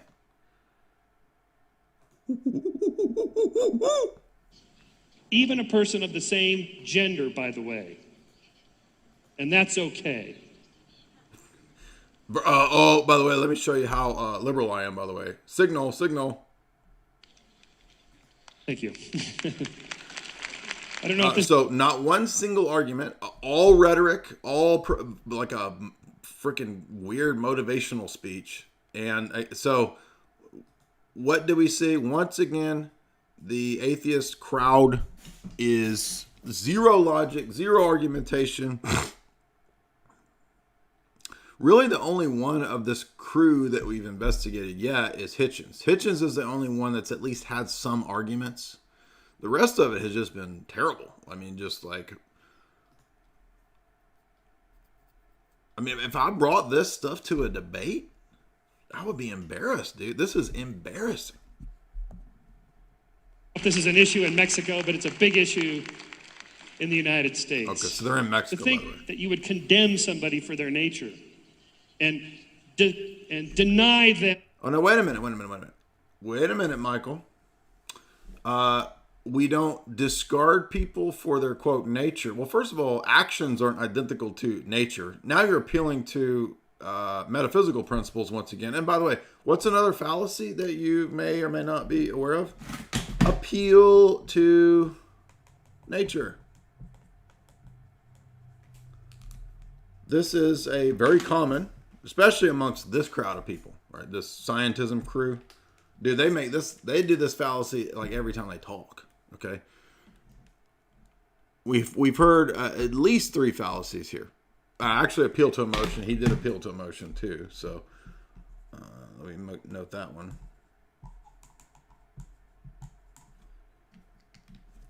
I mean, I want you guys to understand that you can't do a debate. There's no such thing as debate that doesn't have the assumption or utilization of the laws of logic. It doesn't exist. There's literally no such thing as debating or having a debate or the possibility of debate that doesn't use the laws of logic and doesn't agree and know and understand that you can't commit fallacies. Do you guys all understand why that's the case, right? Because if you could make fallacies in a debate, commit them, then you couldn't debate because there would be no rules to point out, oh, that's an invalid move. You can't make that move, dude, right? It's like playing chess, right? Like, oh, we're going to play chess, but we're going to make up new rules, right? So the queen is literally just like can only move. Every piece can move one step. And if you kill one character in chess, they're all gone. Like, what? This is ridiculous, right? You couldn't play chess without the rules of chess. Duh. So you can't debate without the rules of debate. And this is obvious, okay? This is not possible. Imagine if I just came to the debate, right? Well, JF did this, right? I don't have to accept the laws of logic. I don't believe in those. But I'm here to debate. What? It's laughable, right? It's like, remember the vegan atheist from a few months ago who literally said that there's nothing wrong with fallacies. You can commit any informal fallacy you want in a debate and you can still win. What? I mean, it's so dumb and so absurd that it doesn't even deserve a response, right? So the reason I'm saying all of that, guys, is to say, look, what passes for debate, this kind of stuff, is sad because it's not a debate. This is just rhetoric and motivational speeches and marketing, really. Entertainment, maybe. It's not very entertaining. I mean, the TV show itself like has all the smoke and mirrors and shit. So maybe in that way, it's if you like smoke and mirrors and light shows, right? Maybe you go find Joel Osteen's church or megachurch or something. Maybe that's the church for you. But this is just so sad. Like it's not even. It's the equivalent of people that think.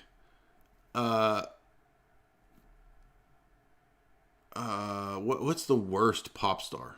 What's the worst pop music? That's like badass music, right? Who's the worst? I don't know. I don't even know the pop stars. Who's the worst pop star? Who's the least talented of all the pop stars?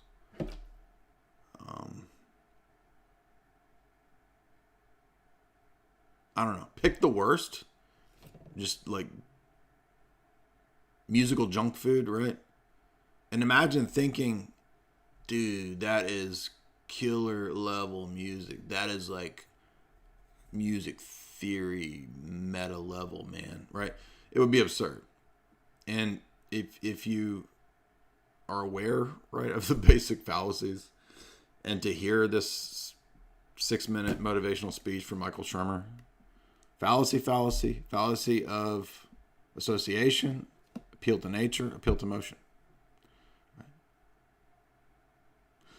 Just saying, well, we all know that this is natural, right? Well, such and such is natural. That's called the appeal to nature fallacy. Them the opportunity for deep love and marriage just because they're different from you. How unchristian is that? And yet that is the position they take. Thank you, Dr. Shermer, who is not a Christian, but is going to tell us what Christian theology is. Thank you. Appreciate that. We all should listen to this person who has no competency in philosophy and logic to tell us the nuances of theology. Yes, definitely. It's time to pack it up, guys.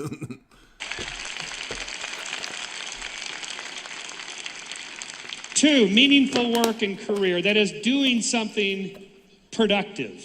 Makes people feel fulfilled, happy, and have a sense of purpose. All right, this is terrible. Let's skip have inside of us other people. Next comes down to this. All right, I don't know who's next. Let's see. Is this Monsieur Cuckoo, Prince of Space? I think that it is wonderful and intriguing that we have such tremendous, brilliant energy, all devoted to explaining why we have no purpose. Do we? Well, yeah. When is the brilliant energy showing up? I haven't seen it yet. And I want to present the possibility that we do. First of all, not only because this world, this universe, because remember, the question is not do you have a purpose, but does the... Okay, so apparently this was a little mistitled because this isn't actually a debate between Richard Dawkins and William Lane Craig. This is 6 different pop stars of pseudo-academic philosophy and debate plugging their shit for 5 minutes. Universe have a purpose, not only because this universe is balanced on a knife edge. There are all the cosmological constants, which if you changed even by a fraction. So, whoosh. William Lane Craig, Douglas Dennett, and Rabbi David Wolpe versus Prince of Space, Richard Dawkins, Matt Ridley, and Michael Shermer. And Michio Kaku is in purple because he represents the mystical science fiction middle position, I guess, right? Because a bunch of, if you just say a bunch of quantum bullshit, right, then like you can kind of have a mediating ground between these two positions. Would plunge us into darkness forever. Not only because the universe is so finely tuned and finely designed, but because all of you, all of us, have inside of us this remarkable mechanism that is able to comprehend the mechanisms of the universe. Because you can, with your mind, embrace that which is larger than you, than your life, than this world. Because your mind can actually discover the laws that operate the universe. Steven Weinberg, the physicist who would be sitting on this side of the table or of the boxing ring were he here, said, the more we comprehend the universe, the more... You know, I really get tired of this line of argument. Here's Prince of Space, by the way. It actually does look like Michio Kaku.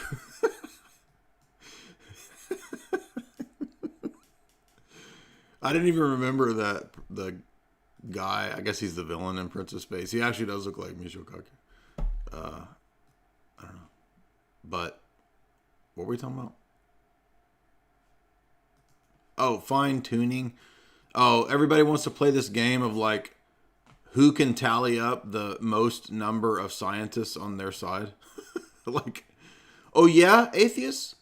Well, my cousin knows a dude who's a biologist and he's a theist.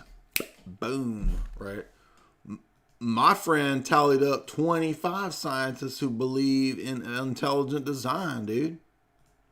So, I mean, so what? It wouldn't matter. I mean, I know that there's like a little bit of a, rhetorical pragmatic use in pointing out that there are many scientists who believe in God. Okay, sure. But so what? It wouldn't matter if every scientist in the world was an atheist.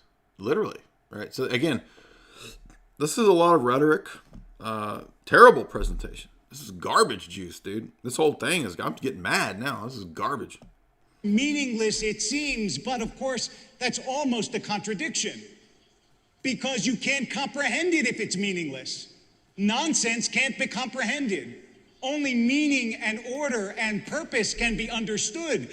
And this is a decent line of argumentation. I mean, I didn't expect, I'm guessing, I don't know who this is, Rabbi Wolpe, to make an argument about meaning. You can make a transcendental argument about meaning, which I don't know if that's the route he's going, but this is the first decent line of argumentation so far in this debate. The very endeavor of science is about the idea that the world is about something. If it's not... Correct. This is an almost quasi-transcendental type of argument. I'm not saying it's a transcendental argument. I'm just saying it's a better line of argumentation than I've heard so far in this garbage juice smoothie debate. About anything, then how could we study it? How could we understand it? And that leads, of course, to the third point.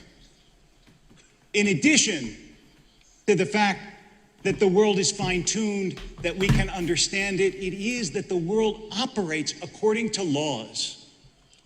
And that's an astonishing thing that we are so used to that we don't realize how amazing it is that the world operates according to fixed laws. That alone should awaken our wonder. And wonder is a critical part of what we have to understand about this debate. Yesterday, we heard an erudite, entertaining, and combative talk from Professor Dawkins that proved that religion does not work according to the canons of science. And Michael Shermer got up and said, where is the evidence? If you would regrow a limb, I would believe it, as though, again, religion is supposed to operate like science. But I want to remind you that science is not the only mode of knowing. It's not the only paradigm for understanding. In fact, everybody here, in that which matters most to you in your life, relies on something other than science. Why do you get up in the morning? Is life worth living? Whom do you choose to love? And why do you believe love matters? Those are not scientific questions, and yet you live your life by those questions. We shouldn't think that if you can't put it in a test tube, or you can't see it in a microscope, or you can't spot it in a telescope, then it doesn't matter and it doesn't exist. We live our lives by intangibles. That's by true. Poetry, yeah, this is a by love, better by line dreams, of argumentation. by aspiration, and these things are not susceptible to repeat experiments to disproof. Now, this is the irony here. I don't know who this is. I'm assuming this is Rabbi Wolpe. Rabbi Wolpe's line of argumentation is better than William Lane Craig's line of argumentation. I'm not kidding either. Like, I'm being objective. I'm not saying that this means that I'm going to convert to Rabbi Wolpe's Judaism. I'm saying that this is a better line of argumentation than anything else I've heard in this garbage juice debate. When we talk about whether the universe has a purpose, you can't locate that simply by doing astrophysical experiments. That's not how you find whether the universe has a purpose. Now, you might say the universe has a purpose the way the kitchen has a meal. That is, it contains all the ingredients you need. Okay, yeah. But we're not asking if the universe has purposes. We agreed to that. We're asking whether the universe has a purpose. Yes, this is correct. This is actually kind of getting at the line of argument that I was doing in that the two pyramids, right? The bottom-up emergent self-organizing principle of meaning, which is nonsensical, or the top-down ordering principle of meaning, which gives you a way to classify all things under an overriding principle of meaning that also then gives you a basis to say that there's mutation, that there's chance, right? So you can't have an all, like if you have a universe where you do accept chance or mutation or chaos or whatever, like you can't have that as the sole principle, right? Because then you will lose all possibility of meaning. And you can't have that without also the corollary to the correlation of the order that gives that you set the disorder off against. Literally, you can't. I mean, it's just a really kind of a basic philosophical point there. This goes back to Aristotle. Father Deacon has some really good points about this from Aristotle. And the same is true. Van Til made this argument about statistics, that randomness and chance couldn't even exist in terms of statistics if there wasn't an overriding principle of origin. Principle of order, excuse me. And I think that's true. And so that seems to be where he's taking this line of argument.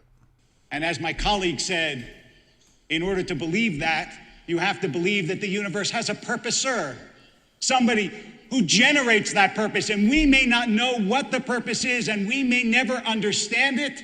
Now here he just collapsed this whole argument, right? So this was actually going in a decent line of presuppositional critique, and then he kills his own argument by saying, but we don't know even if we can know this purposer, and we don't even know ultimately if we know his purpose, but at least if there is a designer, there could be I mean, this is just terrible, right? So now and this is why, if we do want to use teleology or cosmology, then the better way to do it is to make them as a transcendental version of the teleological or cosmological argument.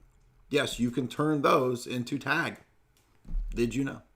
Did you know you can turn telos and causation into a version of the transcendental argument? Yes. Does that mean I'm making a teleological argument? Well, kinda. I'm making a presuppositional transcendental argument that uses teleology or causation. And that's a better argument than these goofy telos, causation, Enlightenment era arguments.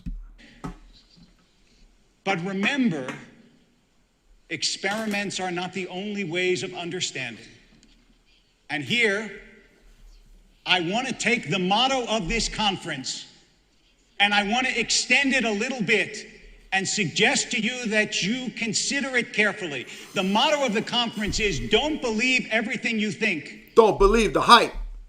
And I think that makes sense, because sometimes, just sometimes, about the central questions of life, you should believe what you believe. So again, this started out really good. Now it feels like it's turning into a motivational speech, like a self-help sermon. Believe what you believe. What? Is this Dalai Lama? Is this the Sphinx? What does that mean? Thank you. Yeah, I mean, that was, as weak as that was, it was still better than anything we've heard so far. But, jeez. I'm guessing Dawkins comes up now. I don't know. I don't know if I can sit through all of these people. This is straining patience. We do have a lot of super chats. Now, we got Prince of Space coming up soon, too. But he comes up, this is almost 2 hours. So maybe we'll get some like hot take sci-fi shit coming in with Michio Kaku, right? Maybe he's going to tell us how to step into a damn wormhole, right? And come out the other side of the galaxy and become our own gods, dude. Wouldn't that be badass, right? Wouldn't that be bad? Like, we got on one side the God boys, and we got the devil boys on the other side. And what if we could all just come together and step into a damn wormhole? And then when we came outside the other end of the universe, in the multiverse, we could all be our own god of our own universe, dude. Imagine that. What if that was the reality? Maybe Michio can bring that to the table. I'll tell you what, Michio, if you produce a wormhole that I could step through and become my own sci-fi god, then I'll believe in science. Produce a wormhole right here in front of me that's pink and swirling and sparkly, and I will believe in science. How's that?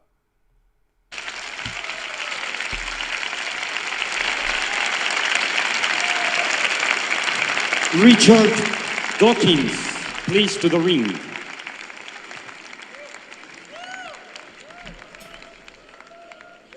Get your soy face ready. Here comes the master.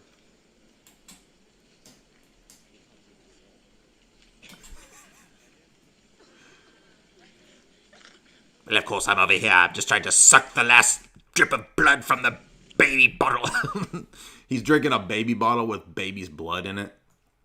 Right, and he wanted to suck the last drop of blood out before he came on. That hurt my throat to do that.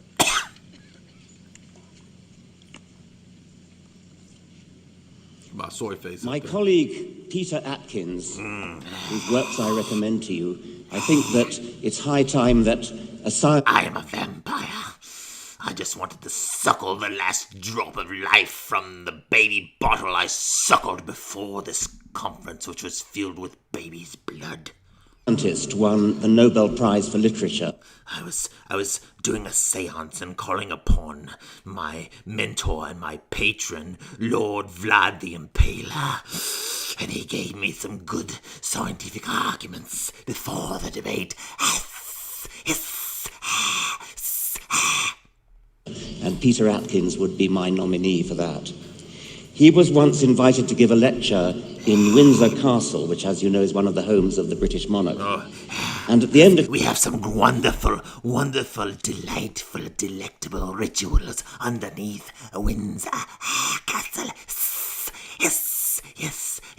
Yes, my lord. Windsor Castle. You must all come visit sometime. On the winter solstice, perhaps. We shall find you there. Look for me in a purple robe.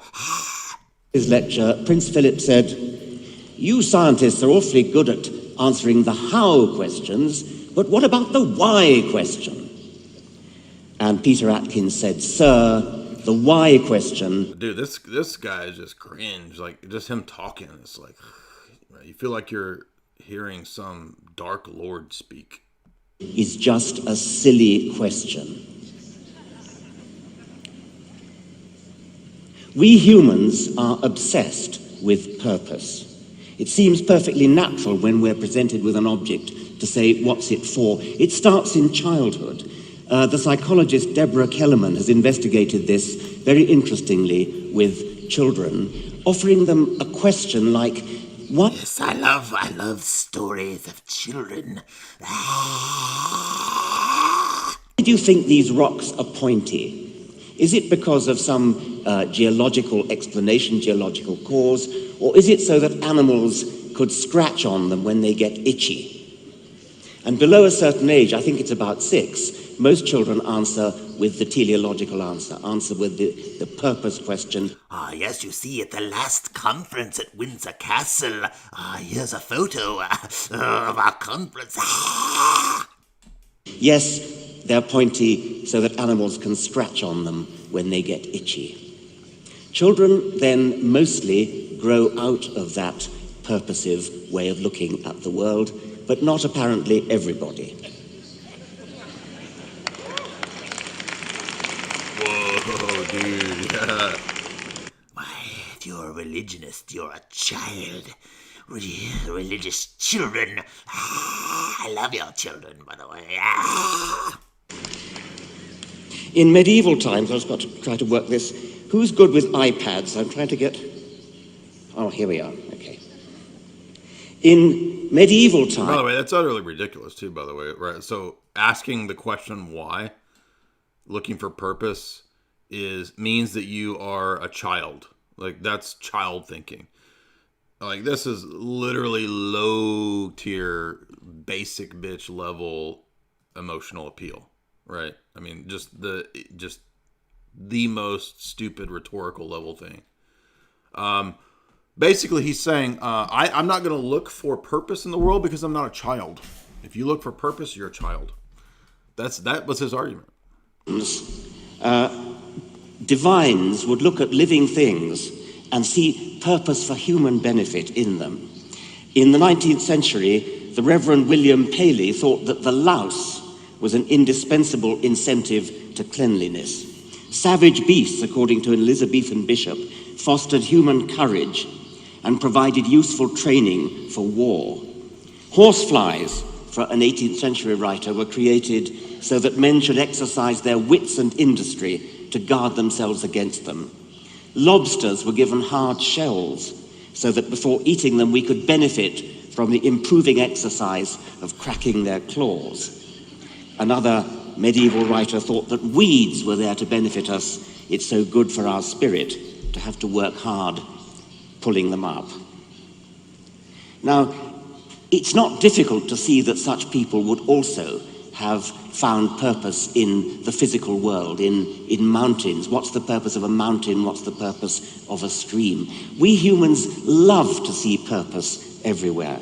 And it's one of the great achievements of science, I think especially Darwin, but other scientists as well, to show that the impulse that we have to see purpose in anything doesn't work. And he did it.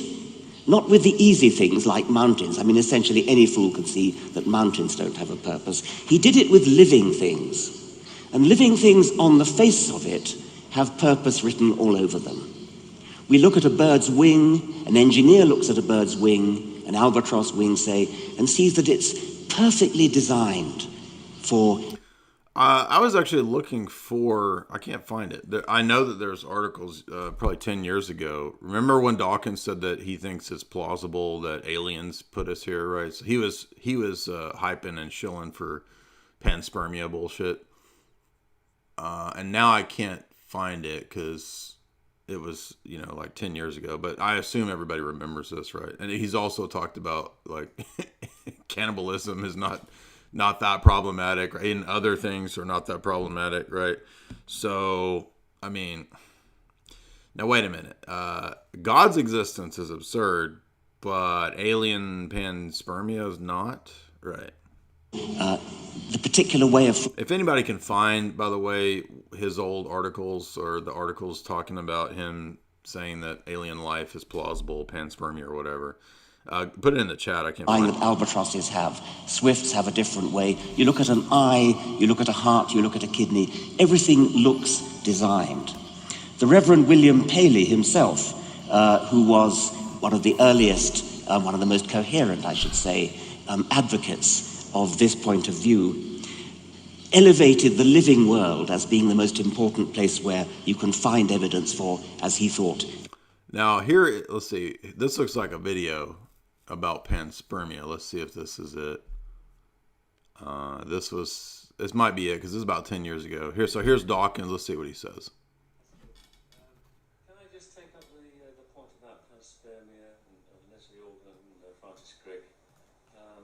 My understanding. So if you can't hear it, the question is, what about panspermia and Crick, right? Because Crick of Watson and Crick fame, right? He's one of the famous panspermia proponents that we're seeded by the aliens, right?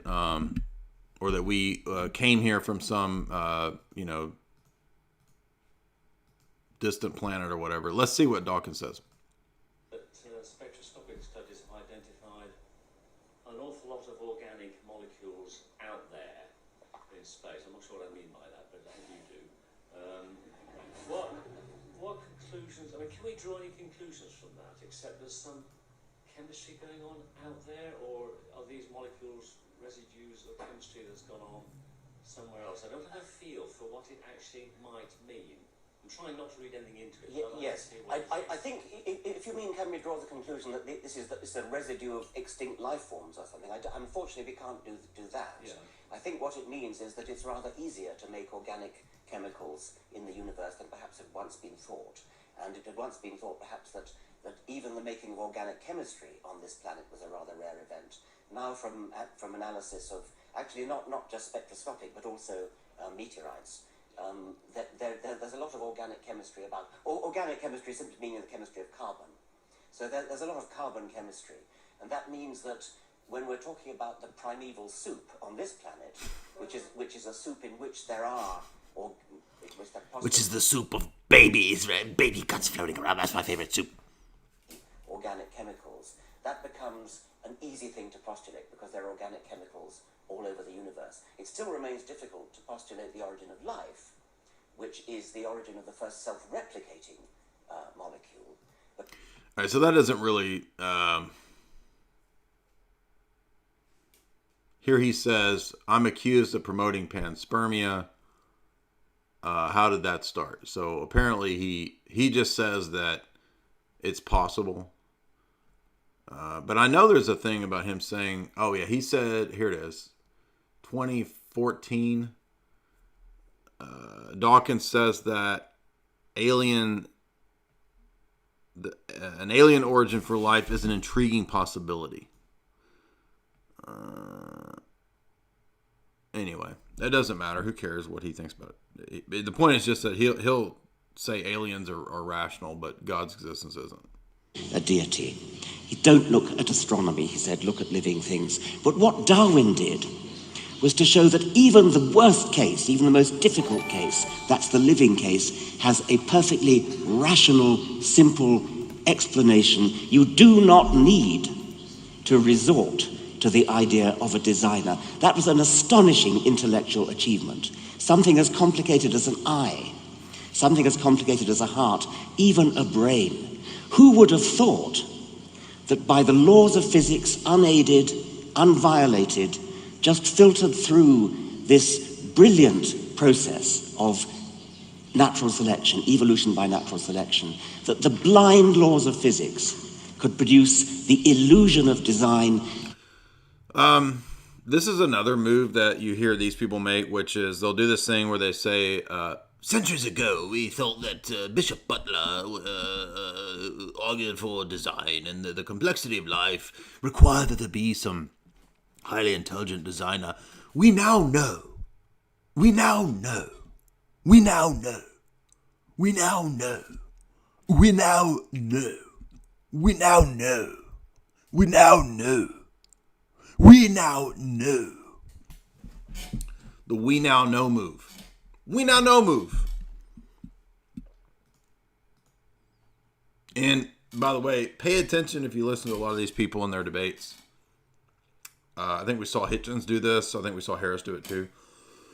The we now know. You just sort of fly past any actual proof of the we now know. And you just say, we now know. This constitutes an argument, apparently, right? You just say, we now know, right? We used to believe that God exists. We now know that he doesn't. Case closed. It's over, dude. Boom, debate over, right? We now know. I notice how many times they just breeze past it. Well, we now know. We now know. It says who? What? And by the way, the same guys that say we now know will also, within 10 years, reverse their positions on the previous we now know. I'm not joking. Dawkins is on tape doing this, where he said, and I've pointed out many, many times, right? Rest in peace, our friend Chris, many, many years ago, pointed this out. He used to have the clip. I don't know if the clip is still on YouTube or not, but the junk DNA mistake, right? Dawkins said 10 years ago, we now know, I'm not joking, we now know that junk DNA is one of the greatest proofs for evolutionary theory. 10 years later, fast forward, people put the clip right next to that. We now know that there is no junk DNA, and this is one of the greatest proofs of evolution, that there is no junk DNA. And I've always said that. What? Right? Just total bullshit. Right? But if you are an emissary of the establishment at a fairly high level, as many of these Royal Society goons are, you're propped up by the system, the establishment. You've got the entire weight of the system and the establishment behind you. And remember, they figured out 100 years ago, and probably longer than that, right, that you could be given pop science guys, right? You could be given fake scions of science. And they could take a dude, I'm not kidding, in terms of psychological warfare, social engineering, propaganda, they could take a dude off the street, a bum, right, with freaking, with damn stovetop stuffing in his beard, with yellow stains from the freaking Viceroy cigarettes, just dripping with sweat and stank, right? And if they told you that he was the next Einstein, you would believe it. Right? People will believe it. Just, it doesn't even matter. Like, you don't even have, just if someone in this, that the media, some documentary says Soup Can Sam is the greatest scientist of all time, look at his straggly hair and look at that freaking beard, people will believe it. Yes, absolutely he was. There's no doubt about it. Don't ever question it. As complicated and as persuasive as we see in the living world. Well, our colleagues on the other side have probably mostly given up on the living world. That was their happy hunting ground. That was the best place for them to operate, as Paley recognized. So they've been forced back now into places like the origin of the cosmos, the origin of the universe. And they like to point to the origin of the universe and say, well, science can't explain the Big Bang, or science can't explain where the laws of physics come from. Physicists are working on that. That's what scientists do. They don't lie down and pathetically say, oh, we don't understand it, so God did it. Scientists actually work on the problem. They set to work, they roll up their sleeves, and they work on the problem. One day, physics will answer those deep questions. And even if it doesn't, even if physics doesn't answer those questions, what on earth makes you think that religion can? Thank you very much.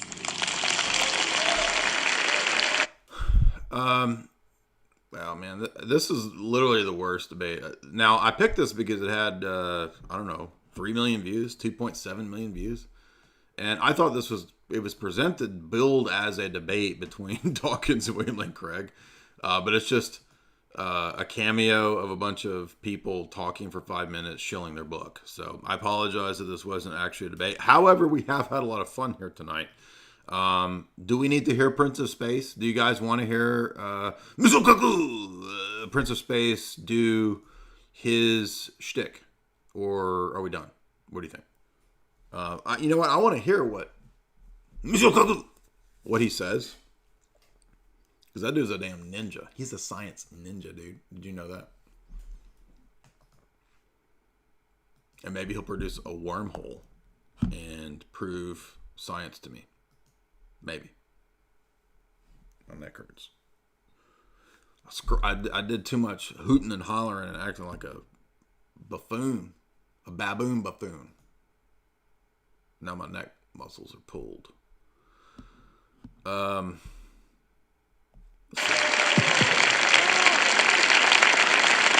Douglas Guywick, please, to the ring. You got to go see the video of this. I'm not joking. Like, watch the first 5 minutes and look how they did all this smoke and mirrors, and it looks like it looks like American Gladiators, and they have a ring.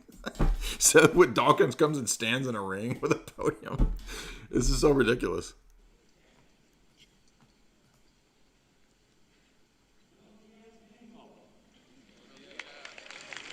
Y buenos días, Puebla.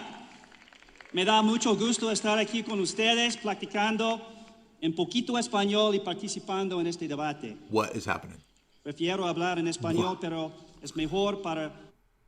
Okay, whatever, dude. The argument from the possibility of God's existence. So we got more David Wolpe's WLC. Let's see. Dieron su punto de vista, pero ahora hay que rebatir el punto de vista del otro.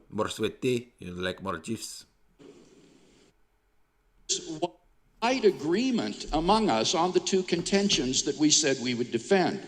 First, that if God does not exist, then there is no purpose for the universe, and our colleagues seem... Yeah, by the way, so what was Dawkins's great apologetic lecture? If science is limited in its explanation, then how much more is religion limited?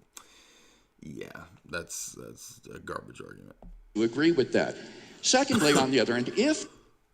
The question isn't about the limitations of data and knowledge. The question is about, ultimately, the bases for knowledge at all. That's the real locus of the debate. So to let Richard Dawkins just recast the whole debate as remember the false humility move? I don't even know if science... right, is correct in all of its claims, and that's why science has humility.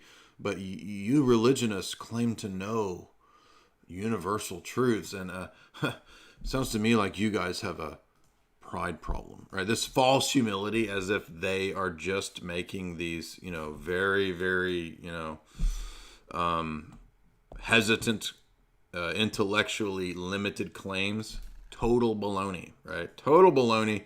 Because again, the question at root in this debate is over grand metaphysical things that are being appealed to, principles, categories, and whether those appeals make sense in the different paradigms, right? And unfortunately, none of these debaters has really seen that that's actually what the debate is.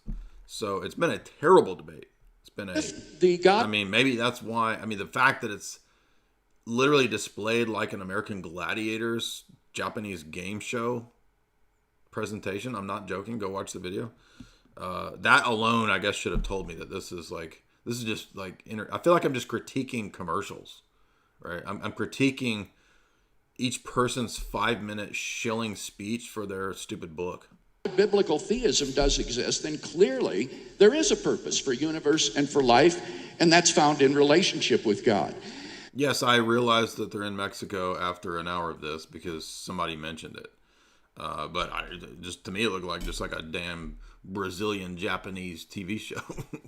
The question then is, have the two sides presented arguments and we have to have like the loser like slides down a slide like into a giant pool, and then they have to have like a squirt gun battle with a bunch of bikini Japanese girls, right? And then they have to run through like a demolition maze or something like that. That would have been a lot more interesting to see, William Lane Craig fighting against Ice and Fox and Fizz or whatever you remember the American Gladiators names, right? Like William Lane Craig's got a big Q-tip that they would fight with, and you got to knock them off of the log that you walk on. That would have been awesome.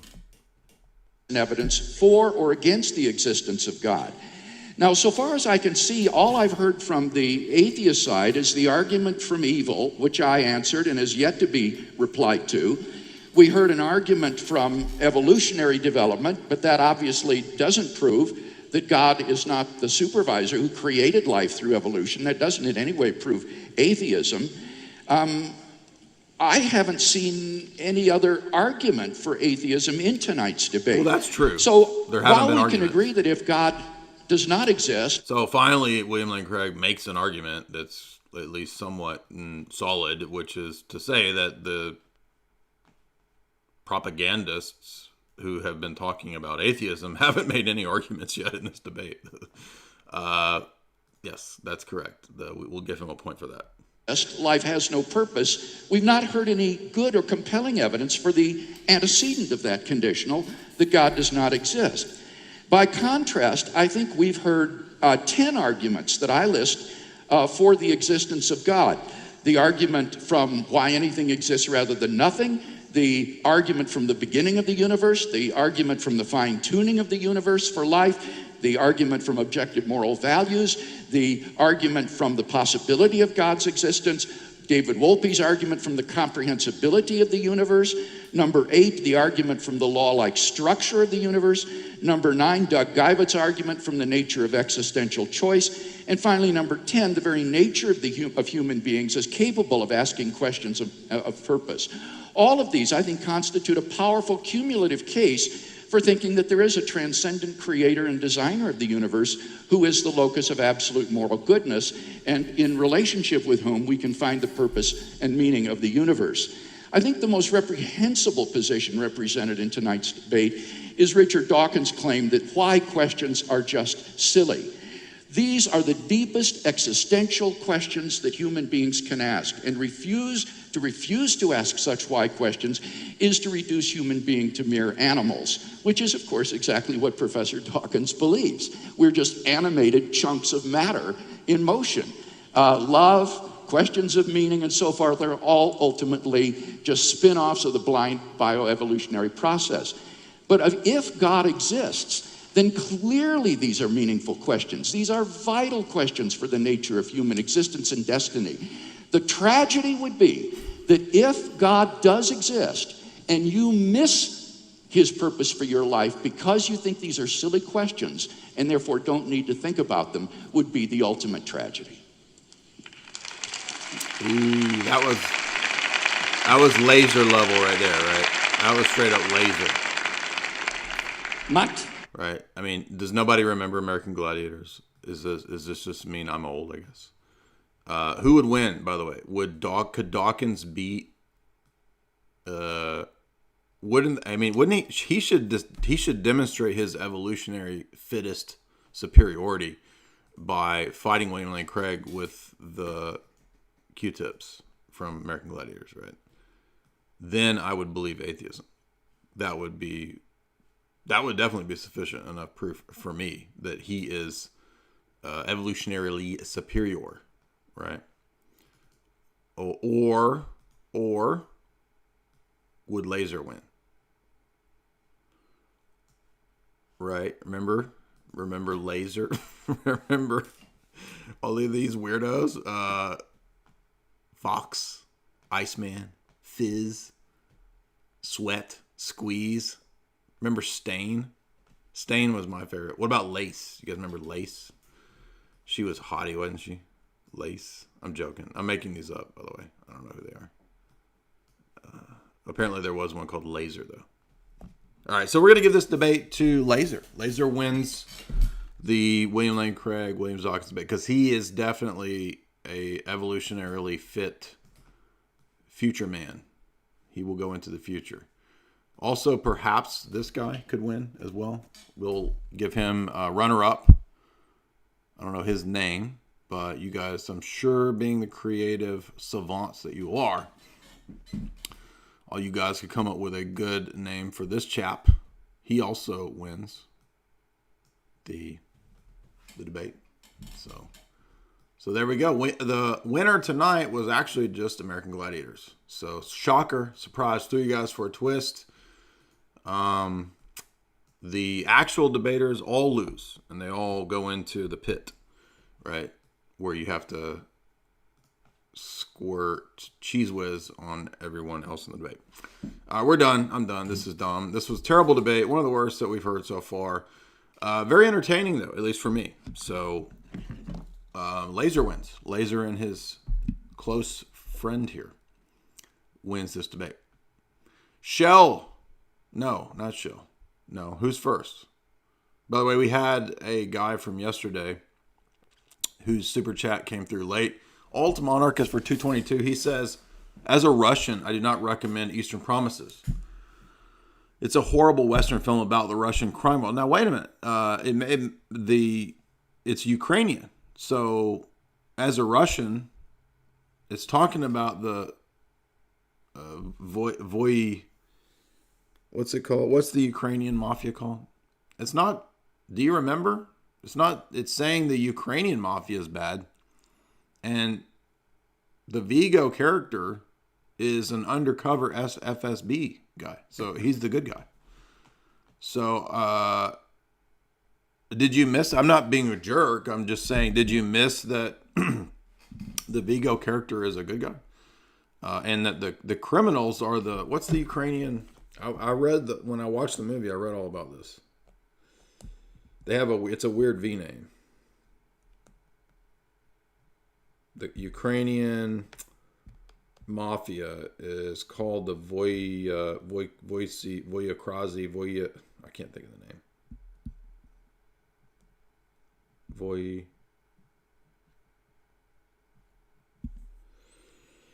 I just looked this up. It's on Wikipedia. It's not even a theory.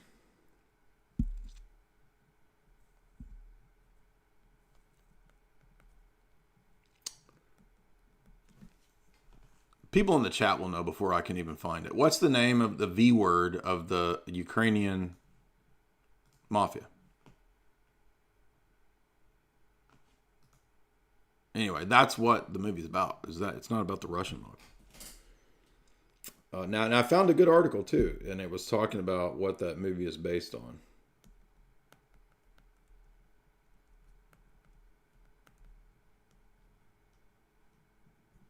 It is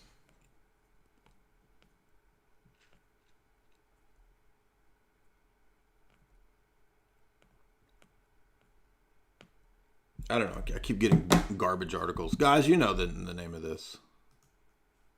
Mark Hackard would know.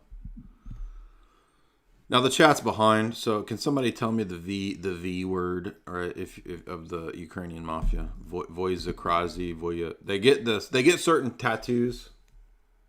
Vorvakone, Vazakone. It's something like that. Vorvakone. I think that's it.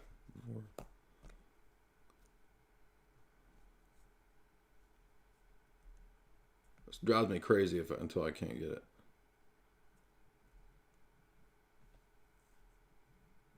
No, that's not it.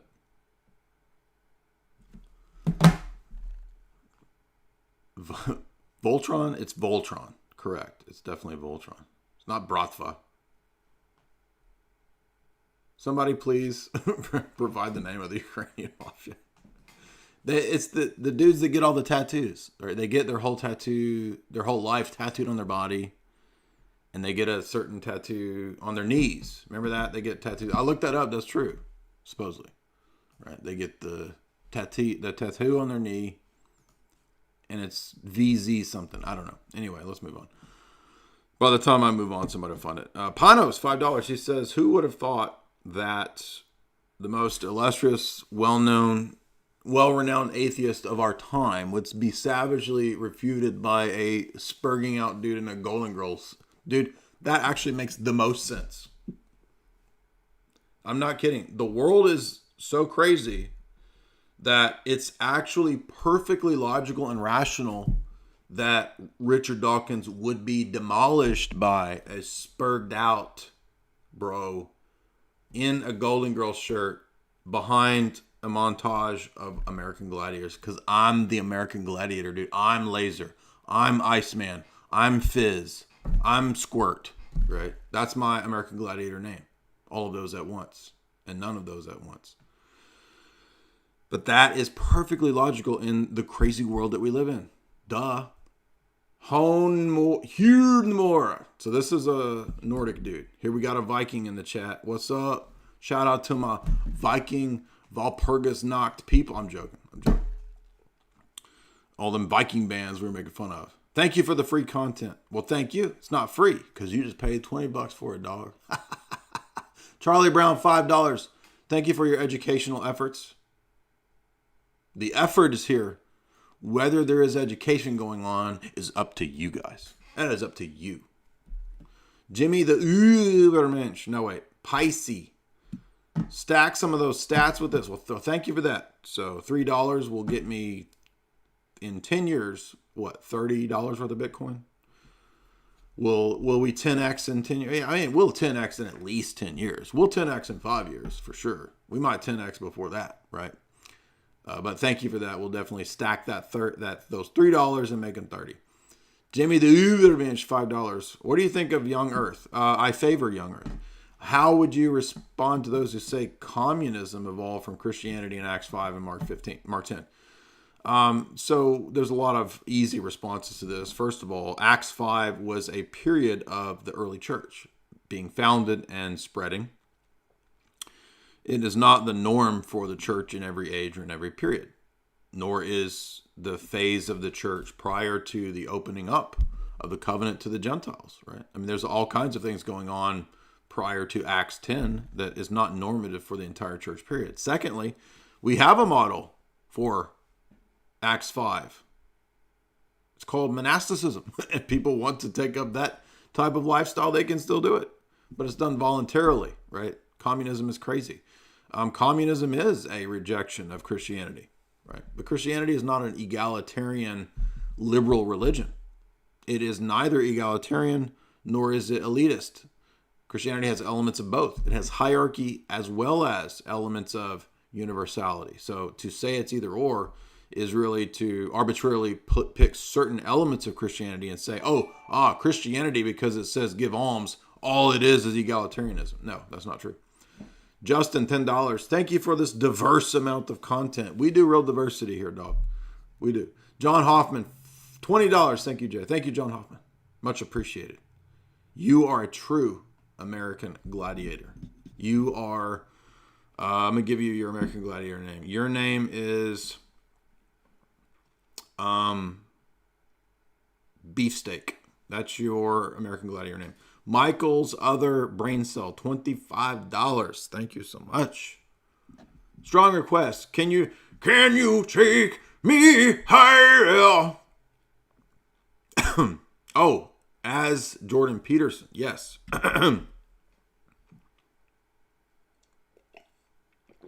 Since you gave me $25, I have to do that. Absolutely. I am your performing monkey. Can you take... No. Can you take me higher? Can you take me higher?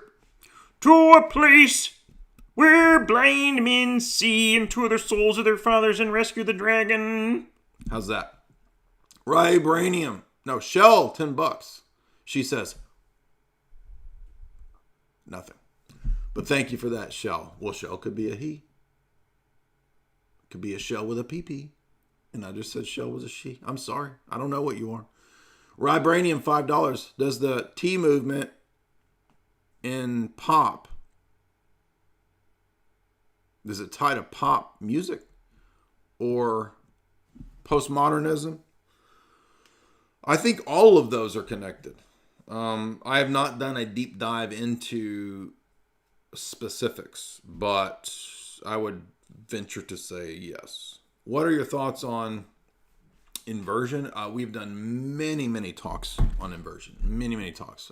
Go back to the lecture that I did on creation and Irenaeus. Go back to the critique we did of Gnosticism. Go back to the debate that I did with the Gnostic boomer. I forget his name. The boomer dude who was the Gnostic boomer debate. I don't remember his name, but go back to that.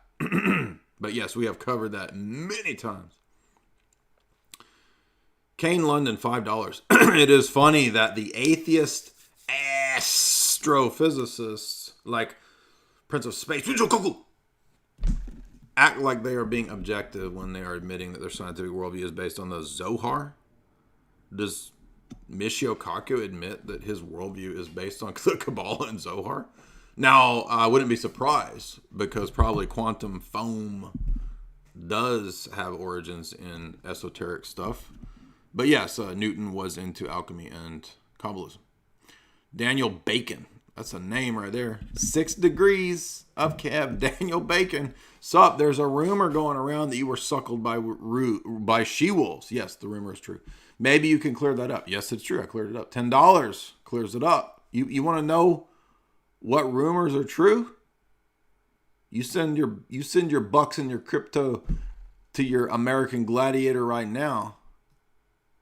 Fizz. I want to be Fizz. That's I don't know why, but my American Gladiator name is Fizz. You send me your dollars right now, I will clear up any rumor. What is the deal with the crackers in the pantry? Fallacy. Go listen to the Bonson-Stein debate, and the first thing that Bonson outlines in that debate, which was a great preemptive move, was the crackers in the pantry fallacy. Kane Lennon, again, $5. Can you explain the connection between the Gnostic theosophical worldview and the Big Bang evolution worldview? Well, the connection is just simply the ancient world. The ancient pagan religions, ancient Greek, ancient Egyptian, ancient Hindu, Indian philosophies were all evolutionary. Literally, all of them. I mean, there's differences, but in essence, they were evolutionary worldviews. So the connection is that theosophy is just Blavatsky creating her own cult and religion from an amalgamation of all the ancient cults. And newsflash, people that create cults just rip off and copy and paste from ancient religions. That's what they all do. Emmanuel, $10. I'm disappointed in the Roman Catholic Church and not very good at reading. I'm grateful for your videos. Oh, cool. Awesome. Glad I can be of help. While useful to make fun of bad arguments, I would caution making fun of people. Well, I'm sorry, but it's not wrong to always make fun of people.